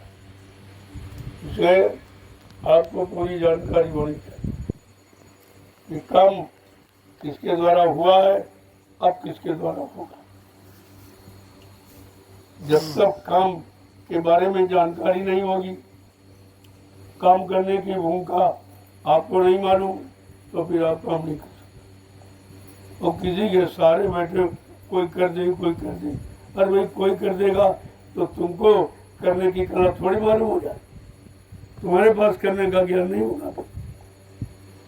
तो यहाँ तो स्वयं स्वावलंबी बनाया जा रहा, स्वयं स्वावलंबी बनो, स्वयं करो, करके दिखाओ तो तुम्हारा प्रभाव पड़ेगा। और तुम करना नहीं चाहते हो और करा ढूंढ रहे हो, कहीं से मिल जाए तो वो मिल भी जाएगा, लेकिन उसमें तुम्हारा कोई नाम नहीं। जब लोग पूछेंगे अरे भाई जरा करके दिखाओ, बस वहीं से तुम पीछे हट जाओ कि भाई हम कर नहीं सकते, हमने किसी से पाया, तो कहेगा हटो तो दूर रखो। जब तुमने किया नहीं है तो किसी का लिखा पढ़ लिया, किसी का सुना सुन लिया और किसी का बताया, आप जान गए और स्वयं कुछ किया नहीं, कहते पीछे हटो, तुम काम करने वाले नहीं हो, तुम केवल बताने वाले।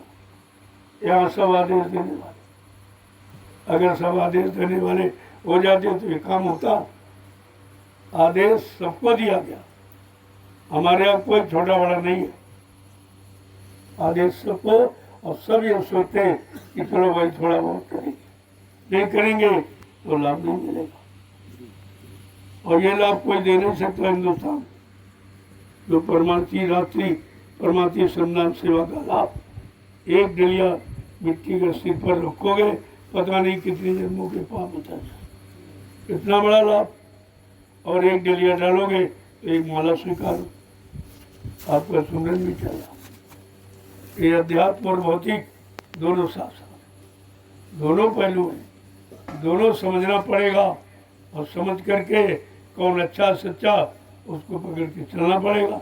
लेकिन जानकारी जब दोनों की होगी तभी दोनों के बारे में तुम्हें मतलब जानकारी ये होगी, भाई कौन क्या लाभ देगा, भौतिक साधनों का क्या लाभ और अध्यात्म से क्या लाभ। जब दोनों की जानकारी होगी तब आप निर्णय लोगे कि हमें भौतिक ही करना या अध्यात्मिक करना, या भौतिक अध्यात्म दोनों करना। तो महात्मा किसी चीज का विरोध नहीं करते, कोई आलोचना नहीं करते, किसी को छोटा बड़ा नहीं कहते, केवल उसकी कार्य विधि को समझा देते। इसको करोगे तो क्या लाभ मिलेगा इसको। जैसे आप शरीर इंद्रियों से पूजा पाठ, तीर्थ व्रत, दान हवन, जप त्याग, गंगा स्नान करोगे तो इसका लाभ क्या, शरीर को मिलेगा लाभ, ईमान सम्मान सामान ये मिल जाएगा। अगर आत्मा से भजन करोगे तो भगवान मिल जाएगा। अब आपको भगवान चाहिए कि सामान चाहिए, अगर भगवान मिल जाए तो ये सामान तुम्हारे पीछे पीछे चलेगा, क्योंकि सामान उसी भगवान का दिया हुआ। तो जब बात समझोगे नहीं तो कैसे करोगे। इसलिए महात्मा भजन की तरफ इशारा करते हैं कि भगवान को खुश कर लो, और जिसके लिए पास में सब सामान है, कितना सामान चाहिए, सामान और सम्मान सब जिसके पास भरा पड़ा, अगर उसका साथ कर लो, उसके अनुसार चलने लगो, उसके आदेश में अपने जीवन को बिताने लगो, तो कौन सा ऐसी चीज जो तुम्हें न मिले, कौन सा ऐसा काम जिसमें तुम सफलता न प्राप्त कर सको। लेकिन तुम्हारे समझ में यह बात आएगी नहीं, क्योंकि सत्संग से तुम बहुत दूर खड़े हो। सत्संग को तुम प्रवचन भाषण समझते हो, जबकि सत्संग समझौती है। सत्संग तुम्हारे असली मनोकर्म की परिभाषा बताता, सच्चे मानो धर्म की परिभाषा बताता, जड़ को यानी धर्म नहीं बताता, और जड़ की पूजा की तरफ इशारा नहीं करता, चेतन की पूजा। जड़ माने मुर्दा, क्या मुर्दा की पूजा करके मुर्दे से कोई काम करा सकते हो, मुर्दा काम करेगा? अरे काम करने की शक्ति जब समाप्त होती है तो उसी को मुर्दा कहते हो। तो इसलिए सब फंसे पड़े हुए और निकलना चाहते नहीं और डर है उसको, कहते भगवान नाराज हो जाए। हमने भगवान तो ही नहीं नाराज कहा है भाई। पत्थर में कहते पत्थर में प्राण प्रतिष्ठा की, कितना बड़ा ढोंग, कितना बड़ा नाटक, और ये कितनी बड़ी झूठ है। ये झूठ का एक कितना बड़ा परिणाम है और इनको मिल गया। झूठा झूठा तुमने बताया और 10 साल का जितना विकास था सब अयोध्या में लगा दिया, और 10 साल का पैसा जो जनता के विकास का वो अयोध्या में लगा दिया, और भगवान को यानी मतलब अपने लाभ और स्वार्थ का एक आधार बनाया, तो भगवान ने सजा दे दी। ये तो मुझको भी नहीं छोड़ रहा, ये मुझको भी बेच रहा, मेरे नाम पर जनता को ठग रहा, जनता से सेवा बटोर रहा, तो भगवान ने फैसला कर दिया एकदम फेल। कुछ इनको तो शर्म होनी चाहिए, तुम्हें त्याग पत्र दे देना चाहिए। जनता ने फैसला ले लिया, ये जनता का नहीं, ये भगवान श्री राम का फैसला है। उन्होंने तुमको ये प्रणाम दे दिया कि मेरे नाम से तूने कितनी लूट की है, कितने लोगों को लूटा है, लिहाजा मैं अपने नाम को बदनाम नहीं होने दूंगा और तुमको उसकी सजा। ऐसी सजा मिल गई, ये मुँह दिखाने काबिल नहीं है, लेकिन ये तो बेशर्म है, इनके पास शर्म नाम की चीज़ नहीं। तो ऐसे बेशर्मों से तुम क्या उम्मीद रखते हो? ये तो बागडोर तुम्हें अपने हाथ में लेनी ही पड़ी, और बागडोर कब ले सकोगे? जब उनसे अच्छे बनो। जो वो है वही तुम बने रहो, तो फिर तुम्हें बागडोर पहली बात मिलेगी नहीं, और मिल जाए तो चला नहीं पाओगे तुम ही। राजनीति नीति बिंधन धर्मा, अब प्रभु समर्पे विंसत करना। भारत जैसे धार्मिक देश की राजनीति बगैर धार्मिक पुरुष की, धार्मिक मतलब कोई अतर पत्थर की पूजा करने वाला नहीं, सत्य सत्य विचार और सच्चा खान पान और सच्चे कामों में बुद्धि निर्णय लेने वाली, उसको कहते हैं धार्मिक। ऐसे धार्मिक लोगों के द्वारा जो स्वतः यानी गाड़ी कमाई अपनी करता, उसको इस्तेमाल करता, राजकोष का एक पैसा भी खर्च नहीं करता अपने शरीर पर, तो सोचता है ये प्रजा का धन मेरा, लेकिन ये तो कोई नहीं करे। अब उसी से ऐसो आराम किया जाए, तभी तो ये पैसा समाज सेवा देश सेवा में लगी नहीं पा रहा, उन्हीं से नहीं बच पा रहा तो लगेगा। अपनी निजी सेवा, कपड़े लत्ते, भारत की जनता चिथड़ों में रह रही, नंगे घूम रही, और रोज ड्रेस बदल रहा, रोज। ये राजा का काम है, ये राजा का भाव है, ये पुत्रवत भाव प्रजा के प्रति है। आपको सोचना, अगर बेटा भूखा हो तो बाप रोटी नहीं खाएगा, बेटा नंगा हुआ घूम रहा हो तो बाप अच्छे कपड़े नहीं पहने। ये है पिता पुत्र का नाता, रिश्ता और लगाव और मोह, ममता इसको कहते। रहने के लिए कुछ नहीं। अब बेचारे फटे चित्रों में घूम रहे, नंगे उगारे रह रहे, उसकी तरफ किसी का ध्यान नहीं, अपना रोज जैसा लगा। तो ये परिणाम है, ऐसा नहीं है। सजा सब तुम्हें, एक एक रुपया ये भारत की जनता का जो अपने भोग विलास में खर्च करता है, उसकी नसों से वसूल किया जाए। नसों से संत रविदास जी ने, जो मीराबाई के गुरु थे, वो आत्मज्ञानी थे, भूत भविष्य के जानकार थे। सैकड़ों साल पहले आए थे और लिख के रखे ज्ञान पोथी में, लिख के रखे कि आगे इस भारत भूमि का सुधार करने के लिए एक ऐसा अद्वितीय विलक्षण महापुरुष आएगा। उन्होंने वर्णन किया, भारत में अवतारी होगा जो अति विस्मयकारी होगा, ज्ञानी और विज्ञानी होगा, वो अद्भुत सेनानी होगा। ऐसा सेनानी कि तीर तमंचा भाला बर्छी ये बम नहीं फेंकेगा, अपनी वैचारिक क्रांति के द्वारा देश दुनिया में परिवर्तन करके दिखा देगा। अब की बार का परिवर्तन खूनी क्रांति का नहीं है, वैचारिक क्रांति का। यही बात लोगों की समझ में आती नहीं। हमारे उनके विचारों में यही अंतर है। वो पिछली बात करते हैं, हमने कहा उस समय वक्त अलग था, उस समय देश से किसी को भगाना था तो खून कर दिया तो डर से लोग भाग जाते।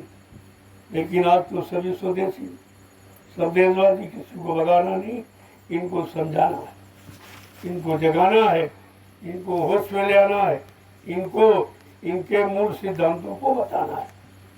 इस समय इस काम की जरूरत।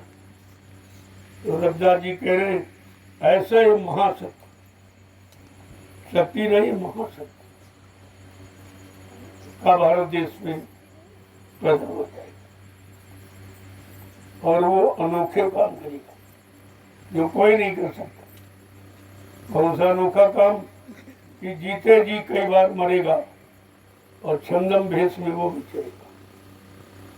देश बचाने के लिए होगा एक आवाहन, युग परिवर्तन के लिए चले प्रबल तूफान। तीनों ओर से हमला होगा, देश के अंदर द्रोही घपला, सभी तरफ कोहराम मचेगा, कैसे हिंदुस्तान बचेगा। जिसने भारत माँ सताई, आज भारत माता की जय बोल रहे, इनको शर्म नहीं आती। उसी भारत माता की छाती पर पलने वाले जीव, उनकी निर्मम निर्दोष हत्या की जाए। कितने जीव रोज काटे जा रहे। जो काट कटवा रहे हो, क्या कोई जीव तुम बना सकते हो? तुम्हारे में शक्ति है और ईश्वर की बनाई हुई है, मतलब यानी सब सारी सृष्टि है जिसको तुमने बर्बाद करने, वीरान करने का ठेका ले लिया। चलो भाई ठेकेदार हो, क्योंकि जो परिणाम होगा उसको भोगने के भी ठेकेदार हो जाओ। और उन्होंने स्पष्ट संतों को कोई डर नहीं, बिल्कुल निर्भय और सत्य का संदेश देते। कह रहे इस भारत माता को किसने किसने सताया है, उनको नाम बारी कह रहे, नेता, मंत्री और अधिकारी, इन लोगों ने इस भारत माँ को लूटा है और सताया है और लोगों के साथ ये गंदा व्यवहार अपने स्वार्थ हल करने के लिए किया है। तो क्या कह रहे, नेता, मंत्री और अधिकारी, अब इनको जान बचाना होगा भारी। कितनी बड़ी बात, कितना बड़ा चैलेंज है, इनको अब जान बचाना मुश्किल है। जो इन्होंने रास्ते निकाले हैं कि मैं विदेशों में धन जमा कर दिया और जब कोई बात आफत आएगी भारत में, मैं विदेश भाग जाऊंगा। तुम कैसे भाग जाओगे? तुम्हें मालूम नहीं कि संतों की ऐसी भूमिका है, ऐसा जाल है, उसे तुम निकल नहीं सकते। कहा हमारी दूरदर्शी एरोड्रम पर तुमको पकड़ेगी और कहेगी देश का हिसाब दिए जाओ, देश का हिसाब दिए जाओ, एक एक पाई। ऐसे निकलने नहीं दिया जाएगा, जैसा तुमने सोच लिया। महात्मा कोई घात नहीं छीलते, उनको सब मालूम है और वो व्यवस्था बनी पड़ी, बनाना भी नहीं पहले से। अब तुम प्रचार न करो, जनता को गुमराह करो, न बताओ, लेकिन वो भूमिका तो अपना काम करेगी। तुम्हारे बताने से क्या, वो जिस काम के लिए बनाया वो काम करे। तो संत रविदास जी खोल के कहे, नेता, मंत्री और अधिकारी, इनको जान बचाना होगा भारी। एक दिन ये सब मैदान छोड़ के भागेंगे, अपने बड़े घरों में छिपेंगे, लेकिन महापुरुष क्या करेगा? ढूंढ ढूंढ कर बदला लेगा, सब हिसाब चुकता कर देगा। कोई बचने वाला नहीं है, ग्राम प्रधान से लेकर राष्ट्रपति, प्रधानमंत्री तक कोई बचने वाला। संतों के जाल से कोई निकलने वाला नहीं। बाबा जी ने पहले भी कहा, हमने ऐसा जाल बना रखा कि छोटी बड़ी मछली कोई नहीं बचेगी जो फंसे। महात्माओं के गुण वचन बड़े मतलब यानी नुकीले होते हैं, लेकिन आप इतनी जल्दी समझ नहीं सकते। 12 साल रहो संत की टोली, तब समझ में आवे एक बोली, ऐसे आप नहीं समझ सकते। जो कहा जा रहा इसको आप समझ नहीं पाओगे, विश्वास नहीं कर पाओगे, क्योंकि उनको दिखाई देगा, देख के कह रहे, और तुम्हारी आंखों में पर्दा है, तुम्हारे कानों पे पर्दा, तुम्हारी बुद्धि पर पर्दा, तुम उसे न देख सकते न समझ सकते। ये तो रोज बताया जा रहा, रोज बताया जा रहा, कोई दिन बाकी। कोरोना काल में सब चुप थे, मैं अकेला नैमिषारण्य में संदेश देता था, मुझे रोकने कोई नहीं आया, क्योंकि मेरा संदेश कोई चंदा नोट बोट, कोई अपने लोभ लालच का नहीं था। मैं चैलेंज के साथ कहता, हमारे भारत जैसे धार्मिक देश में कोई कोरोना नाम की चीज़ है ही नहीं, सब झूठा प्रचार किया जा रहा है। और इनको तो ये बगैर मतलब मर्ज के जब दवा खाओगे तो नुकसान के नहीं। पहले जब मर्ज होती थी दवा मर्ज खाती थी, अब मर्ज है नहीं, दवा दी जा रही तो तुम्हारे शरीर को खा लेगी, लेकिन नहीं तुम समझ पा रहे ये सब क्यों किया जा रहा। इनका एक निशाना है जनसंख्या कम करना, और जनसंख्या कम करने के इन्होंने जो उपाय किए वो सब फेल हो गए। पहले भी बाबा जी ने कहा था, अरे भाई जिन जीवों को आना है उनको आने दो, तुम क्यों उनका ठेका लेते। जिस परमात्मा ने जीवों को बनाया है उसकी व्यवस्था उसके हाथ में। जब हमारा आपका पेट माँ के पेट में था तब कोई धंधा दुकान व्यापार तुम नहीं करते थे, वहाँ भोजन कौन देता, उसको तुम्हारे भोजन की चिंता है, लेकिन तुमको उसकी चिंता नहीं है। बस ये अंतर हो गया, जब आपने चिंता नहीं की तुम्हारा रिश्ता खत्म है। ये तो रिश्ते की बात है, आपने रिश्ता नहीं कायम रखा और अब भी आपके साथ नहीं रहा, क्योंकि इसी जीवात्मा तुम्हारे अंदर है, तो अपनी जीवात्मा के लिए तो वो कुछ ना कुछ जरूर करेगा, उसके कल्याण के लिए करेगा। तुम न मानो न सुनो तो शरीर से परेशान हो जाओगे, अगर सुन लोगे तो शरीर से भी सुख मिलेगा और आत्मा का कल्याण हो जाएगा। ये दोनों काम आपके हो जाए। बात तो समझने की और समझना पड़ेगा। मैंने ये कहा है तुम सबको ये 88,000 ऋषियों की तपोभूमि अंत में पछता के रोके आंसू गिरा के आपको इस भूमि पर आना पड़ेगा। इस भूमि के अलावा सारे विश्व में कहीं ऐसी जमीन नहीं जहाँ इतनी बड़ी संख्या ऋषि मुनियों की मिलकर और तपस्या करके इस भूमि को पवित्र बनाया। इतनी पवित्र है। मैंने ऐसे इस भूमि का चुनाव तो नहीं कर दिया, इस जंगल का चुनाव, जहाँ इतना प्यावान जंगल प्रेमियों ने साफ, इनको सेवा मिल गई, इनमें दृढ़ता मजबूती आ गई। जब ये बड़े बड़े जंगल कुटीले नुकीले साफ कर सकते हैं तो मानव इंसान की इतनी जटिल समस्या हो क्या उसका समाधान नहीं कर सकते। ये सब होगा, लेकिन जल्दबाजी अभी नहीं, अभी तो तैयारी की जाए। और तुम कहते हो ये हो जाए, हमारे पास लोग आए कह नहीं नहीं ऐसा ऐसा तो हमने कर लीजिए, हम कब मना कर। लेकिन भाई मेरा काम करने का समय नहीं है, मैं तो इंतज़ार कर रहा हूँ, मैं इंतजारी में बैठा हूँ और तैयारी भी कर रहा हूँ। केवल इंतजारी के भरोसे नहीं बैठा, तैयारी भी कर रहा हूँ और तैयारी में आप लोगों को लगा रहा हूँ, क्योंकि आपका भी भविष्य बन जाए, आपके पिछले जन्मों का लेन देन अदा हो जाए और तुम्हारी जीवात्मा को जाए। मेरा काम भजन करना, मुख्य मेरा काम है भजन करना और करना। अब ये सब क्यों किया जा रहा कि भजन में बाधा पड़ रही, बगैर जगह भजन कहाँ करोगे आप। तो पहले जगह बनाओ ताकि बैठ के भजन करो, और जगह कैसी हो, शांत प्रिय हो। तो मैंने जंगल का चयन किया। जब सदगुरु धाम बन के तैयार हो गया नैमिषारण्य का, तब मैंने कहा तो कहाँ तो काम हो गया। तो लोग दूसरी जगह किया, लोग समझते थे बाबा जी इसी महल में रहेंगे, बड़ा अच्छा बनाया। हमने कहा मेरी पहचान आप जानते हो, झोपड़ी, मैं झोपड़ी में रहता हूँ, झोपड़ी मेरी पहचान है। मैं तुरंत वहाँ से उठा, वही जंगल में बैठ गया।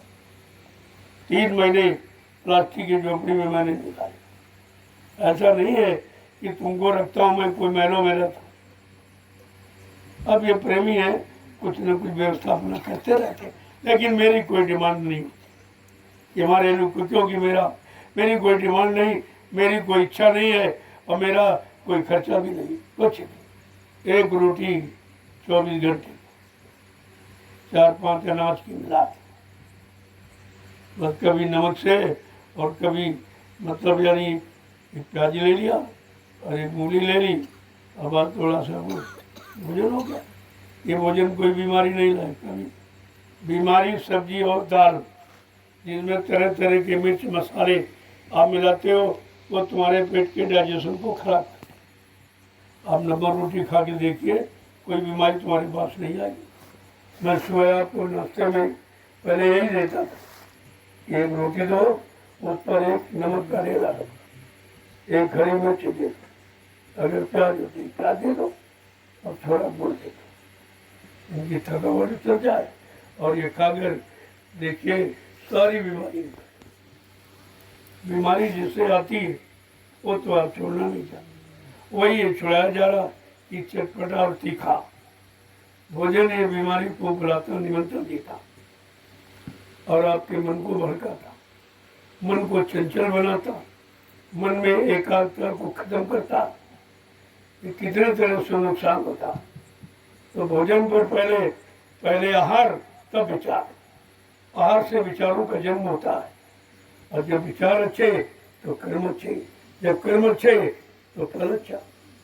अच्छाई चाहते हो लेकिन अच्छा और सच्चा बनने को तैयार नहीं हो और कोई अच्छा सच्चा काम करना नहीं चाहते तो फिर कुछ नहीं होगा। आप चाहते हो तो ऐसे कुछ नहीं होगा। हमारी एक बार नोट रखिए आप, हमारे पत्रकार मीडिया आता है लेकिन हमसे कुछ नहीं कहता। मैं चाहता हूँ मुझे कुछ कहेंगे। एक बार एक आया था काबला चला 39 किलो, अभी पिछले साल तो एक आया मीडिया पत्रकार क्या तो महाराज आपने तो सरकारी बने, क्या लोग सरकारी बन जाएंगे? हमने बन नहीं जाएंगे, बन जाएंगे। और मैंने लखों को बना दिया, अगर तुम मांसाहारी हो तो आइए इस सत्संग में और भंडारे का भोजन करो और नित्य वचनों को सुनो और 100 किलोमीटर साइकिल चलाओ तो तुमको भी पता चल जाएगा, तुम्हें भी पता चल जाएगा कि कैसे लोग सुधर जाते। ये सुधार नीति है, ऐसे नहीं। ये बोले कि कौन सी सरकार आएगी, अभी तो सरकार शब्द खत्म होने का समय आ गया। अब सरकार नाम निशान मिट जाएगा, क्योंकि सरकार शब्द से लोगों ने अपना स्वार्थ हल किया, कुछ नहीं किया, जनता का कोई काम किया नहीं। लिहाजा आगे वो संतों का राज करेगा, खालसा ही बचेगा।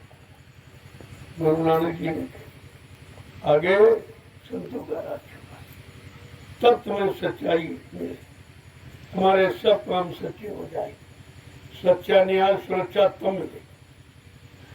ये देने वाली नहीं है, इनके पास काम। ये तो ईश्वर को साक्षी करके शपथ खा जाते और करते कुछ।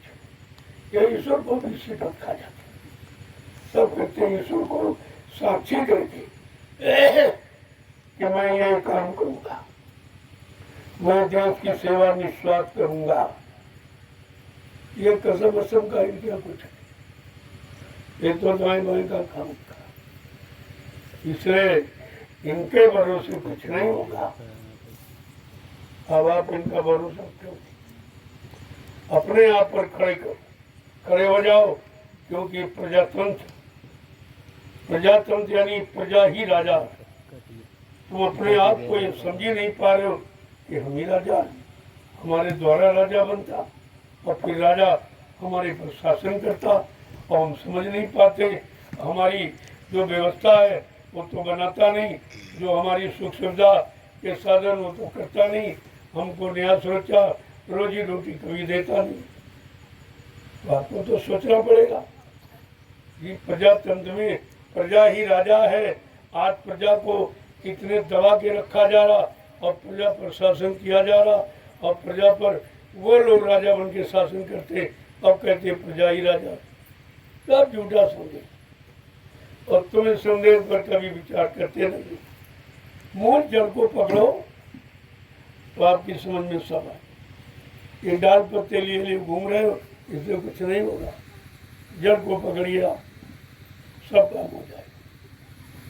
संत महात्माओं ने जड़ को पकड़ा है और पकड़ने की कोशिश। जब जड़ पर आप पहुंच जाओगे तो पेड़ को हरा भरा कैसे रखा जाए, तो उस पर पानी डालोगे। तो जड़ पे पानी डालने से और जड़ पे खाद डालने से पेड़ को अच्छा होगा कि पेड़ के पत्तों पर ऊपर खाद डालो और पानी डालो तो इस पेड़ हरा भरा होगा। और यही तुम करते हो, ये डाल पत्ते लिए घूम रहे हो, ऐसे हो जाएगा, ऐसे हो जाए, ऐसे। हमने कहा नहीं, जब तक जड़ पे पानी नहीं डालो ये प्रजा जो हरा भरा हो जाएगी और सबको फल लाभ देने वाली ये ऐसा पेड़ है, इसको हरा भरा करना है। तो पहले बात को समझो, फिर करने की सोचो। आप और सोचना पड़ेगा। मैं तो सबको बता दूँ, लोग अपनी नीति को छिपाते, मैं खोल के कहता हूँ भाई तुम कर सकते हो, चलो आ जाओ निकल कर मैदान में, मैं तुम्हारा साथ दूंगा। लेकिन सच्चाई, ईमानदारी और चरित्रता का काम करोगे तो स्वार्थ लोग लालच हमारा कोई योगदान नहीं होगा। ये काम हम नहीं करते। न हम स्वार्थ रखते, न स्वार्थी को अपने साथ रखते, न स्वार्थी के अनुसार कोई काम करता हूँ, न स्वार्थी की बात मानूंगा। ये काम नहीं। इससे मेरे पास बहुत लोग आए और लंबा जन्म देकर यहाँ तो अगर सेवा ली जाए तो करोड़ों रुपए रोज आएंगे। तो हमने इस भावना से मत आना। ये दरबार देने वाला है, ये दरबार है लेने वाला नहीं है। और तुम्हारे पास दुकान में सौदा बगैर पैसे का नहीं मिलता, ये बात तो आप जानते हो। दुकान में पैसा सौदा बगैर पैसे का नहीं मिलता और दरबार में मुफ्त लुटाया जाता। कितना अंतर, इस अंतर को तो अभी तक नहीं समझ पाए हो। और दुकानों पर भीड़ लगा रहे हो और दुकानों पर जा रहे हो। रोज नित्य नई दुकानें खुल रही क्योंकि लोग जानते हैं कि दुकानों पर आगे पैसा देंगे, हम बगैर पैसे का सामान देंगे नहीं। और दरबार तो मुफ्त यानी लुटाता है, तो दुकानें बंद हो जाएगी। और यही करना है, स्वार्थ लोभ लालच की दुकानें बंद हो जाए। ये परमार्थी दरबार अपना काम शुरू कर दिया है, तो स्वार्थ लोभ लालच और मान सम्मान अधिकार ये दुकानें बंद हो जाएंगी। अब ये परमार्थ का दरबार खुल गया।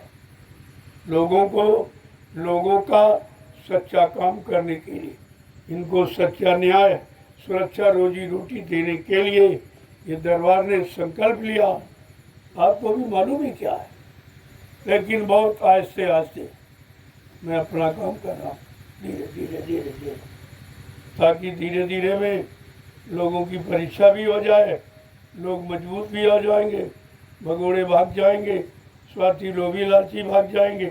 वो तो मेरे पास टिकेंगे नहीं, क्योंकि ना मैं ये काम करता हूँ न करने की सलाह देता हूँ, तो हमारे पास कोई नहीं आएगा।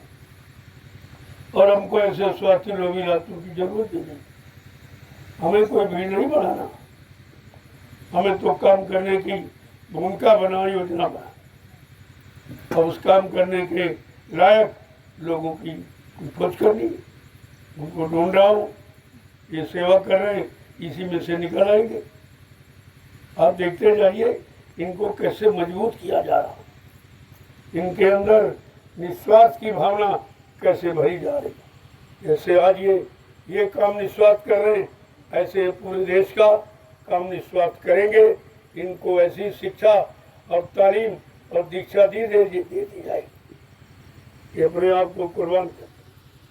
इनको पहले देखिए, आप पूछिए इनसे कि तुम्हें कोई तनख्वाह, कोई वेतन, कोई मजदूरी, कोई सामान दिया जा रहा, तो इतनी मेहनत आप करते?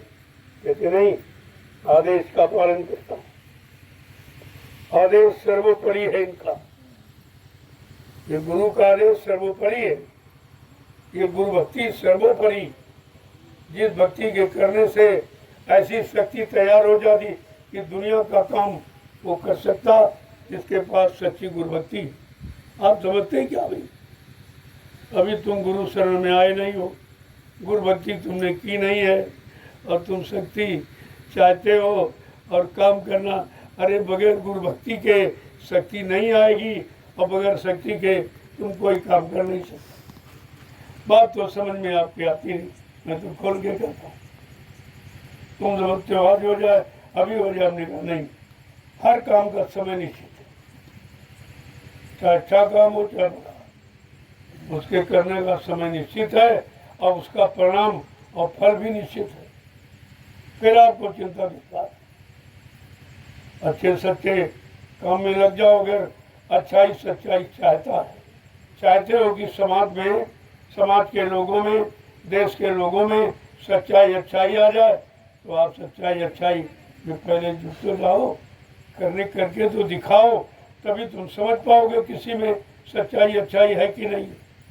करना तुम चाहते नहीं हो और नाम बड़ी चाहते हो, कभी नहीं होगा। मैं ऐसे लोगों को बिल्कुल पसंद नहीं करता। जय गुरुदेव, जय गुरुदेव, जय गुरुदेव, जय गुरुदेव। जय गुरुदेव। नाम किसका? प्रभु का, प्रभु का प्यारा नाम। जय गुरुदेव। जोर से बोलो, जय गुरुदेव। सब मिल बोलो, जय गुरुदेव। बोलना होगा, जय गुरुदेव। अभी से बोलो, जय गुरुदेव। दुख दर्द हरेंगे, जय गुरुदेव। सब कष्ट मिटेंगे, जय गुरुदेव। शांति भी देंगे, जय गुरुदेव। सबके दाता, जय गुरुदेव। सबके मालिक, जय गुरुदेव। प्रेम से बोलो, जय ये गुरुदेव। नाम नहीं इंसान का, ये नाम है प्रभु का, ये काम नहीं इंसान का। ये काम है प्रभु का। देखो ये जय घोष नारे कहीं आपको सुनने को लगे, सब अपनी अपनी जय जयकार, अपना स्वार्थ, अपना लोभ, अपना राज, अपनी गति, अपना मान सम्मान अधिकार पाने के नारे लगाते हैं और आप ये सुने, इसमें सबका हित भरा हुआ और ये काम प्रभु के द्वारा, प्रभु के द्वारा।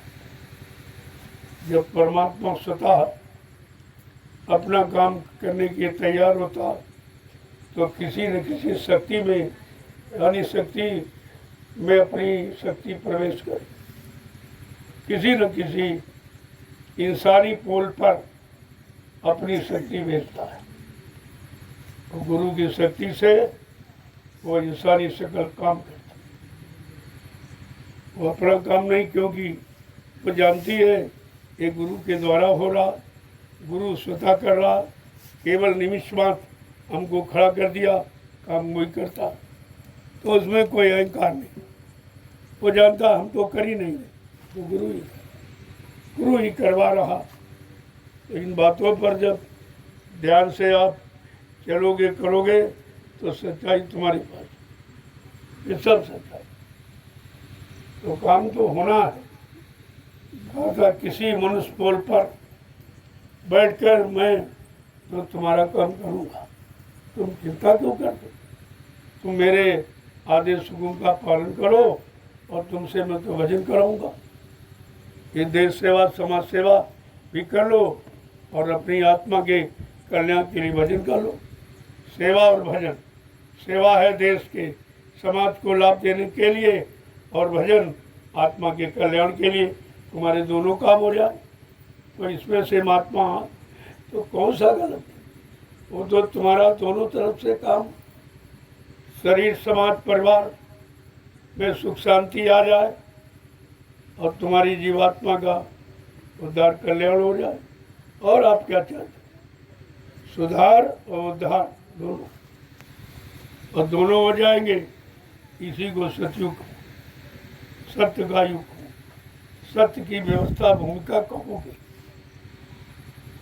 सतयुग कोई आदमी इंसान नहीं है तो बाबा जी पकड़ के ले आएंगे आपको दिखा। तुम्हारे अंदर सतयुग कलयुग भरा होगा।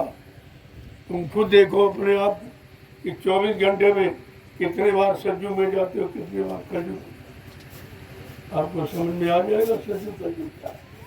जब तुम बुराई में, बुरे कामों में, लोगों का बुरा करने में, लोगों प्रति बुरी सोच निंदा आलोचना बुराई, ये कलयुग है। अगर लोगों की भलाई, लोगों का उपकार कर दो, सबको सच्चाई के रास्ते पर ला के खड़ा कर दो, प्रेमी उसी को सतयुग है। सतयुग कलयुग हमारे आप में ही, अब हम अपने आप में सतयुग कलयुग को नहीं देख पा रहे, तो तुम समाज और देश में सतयुग को कैसे पहचानो। और महापुरुष कह रहे जरूर आएगा, इसे कोई रोक नहीं सकता, और ये कलयुग को भगाऊंगा और सतयुग को लाऊंगा। स्वतः खुद कह रहे, किसी के ऊपर, किसी के बल पर नहीं। ये कलयुगी व्यवस्था जो दुख तकलीफ मुसीबत आपत्ति देने वाली, जो लूटपाट करने वाली, मतलब यानी उस कलयुग को भगा दूंगा और सतयुग को ले आऊंगा, ताकि सबको सच्ची सुख शांति मिले, सब प्रेम प्यार मोहब्बत में रहे, एक दूसरे के काम आए, एक दूसरे का काम करे, एक दूसरे को दया करे, और मतलब माँ बहन बेटी बहू की पहचान करे, ऐसी आँख उनकी साफ हो जाए, आँखों की गंदगी, कानों की गंदगी और मन की बुद्धि चित्त की गंदगी ये सब निकल जाए, साफ हो जाए, बस इसी को सतयुग कहते हैं। यही सतयुग। जिस दिन तुम्हारी आंखें सत्य देखने लगी, कान सत्य सुनने लगी, जबान से सत्य आप बोलने लगो, और पैरों से सच्ची जगह चल के जाने लगो, और हाथों से सत्य धर्म अपनाने करने लगो, और मन से सच्चा संकल्प विकल्प करने लगो, और बुद्धि से सच्चा निर्णय लेने लगो, प्रेमियों इसी को कहते सतयुग। सतयुग कोई आदमी इंसान नहीं है, सतयुग माने व्यवस्था।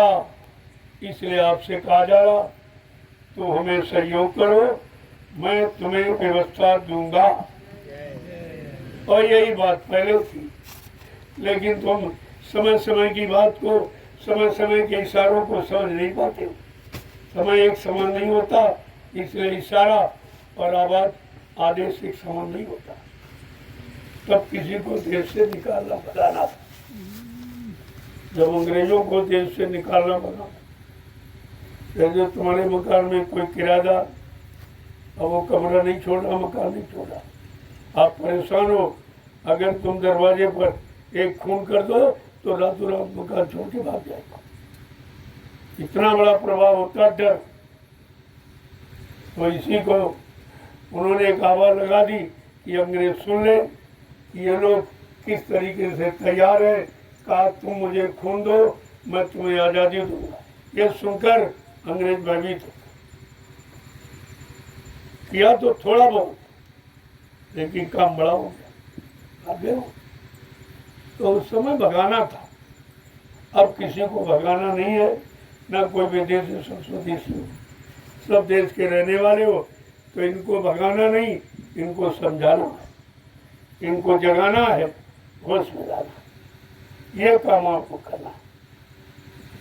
तो इसलिए अब ये उस समय कहा गया ये, और अब कहा जा रहा कि तुम हमें सहयोग करो, मैं तुम्हें व्यवस्था दूंगा।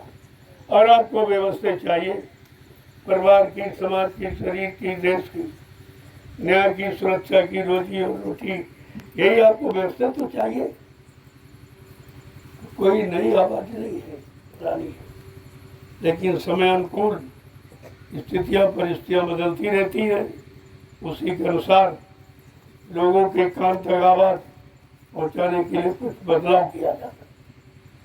जय गुरुदेव, जय गुरुदेव, जय गुरुदेव, जय गुरुदेव। देखो आपकी सेवा पूरी हो। अब आप आके प्रसाद ले लो, सब लोग बंद कर दो। मैंने समय भी ज्यादा कर लिया, इसलिए अब कोई आदेश नहीं आ, सब लोग इसको बंद कर दो और धीरे धीरे लाइन से आओ, और आज की जो मेहनत परिश्रम आपने किया है उसकी दया का भरा प्रसाद है। ये प्रसाद बहुत कम है, तरह तरह की बीमारी परेशानी, लेकिन कब, तब आप परहेज करो। डॉक्टर वैद्य भी कहता भाई परहेज करो, हमारी दवा कम करेगी। आप परहेज करते नहीं हो, केवल परहेज आप शाकाहारी हो जाइए और ये आपको काम करेगी। आपको पहला लगाइए, बाकी कैसे प्रसाद मिलता है सबको, कोई बाकी नहीं है। भैया लोग इसमें हो जाएंगे, महिला स्टार्ट जाएगी। दो लाइन एक महिला और पुरुषों, ये मर्यादा है, इसको बराबर रखा पड़ता है। भैया जय हिला पीछे चलिए। प्रसाद का कितना बड़ा प्रभाव कि हिंदुस्तान में कहीं चले जाओ प्रसाद कोई नहीं दे, कहीं चले जाए आप, न राजनीति नेता न कोई महात्मा, प्रसाद कोई नहीं देता। तुम ही खरीद के ले जाते हो और उसी में से थोड़ा निकाल के लौटा तो बाकी सब रख लेता। लेकिन यहाँ का माहौल देख के वातावरण तो आपकी समझ में आ जाएगा कि सच्चाई दरबार में है कि उनकी दुकानों पर है। यही नहीं समझ पाए आप। अब आप आके प्रसाद जय गुरुदेव। जय गुरुदेव।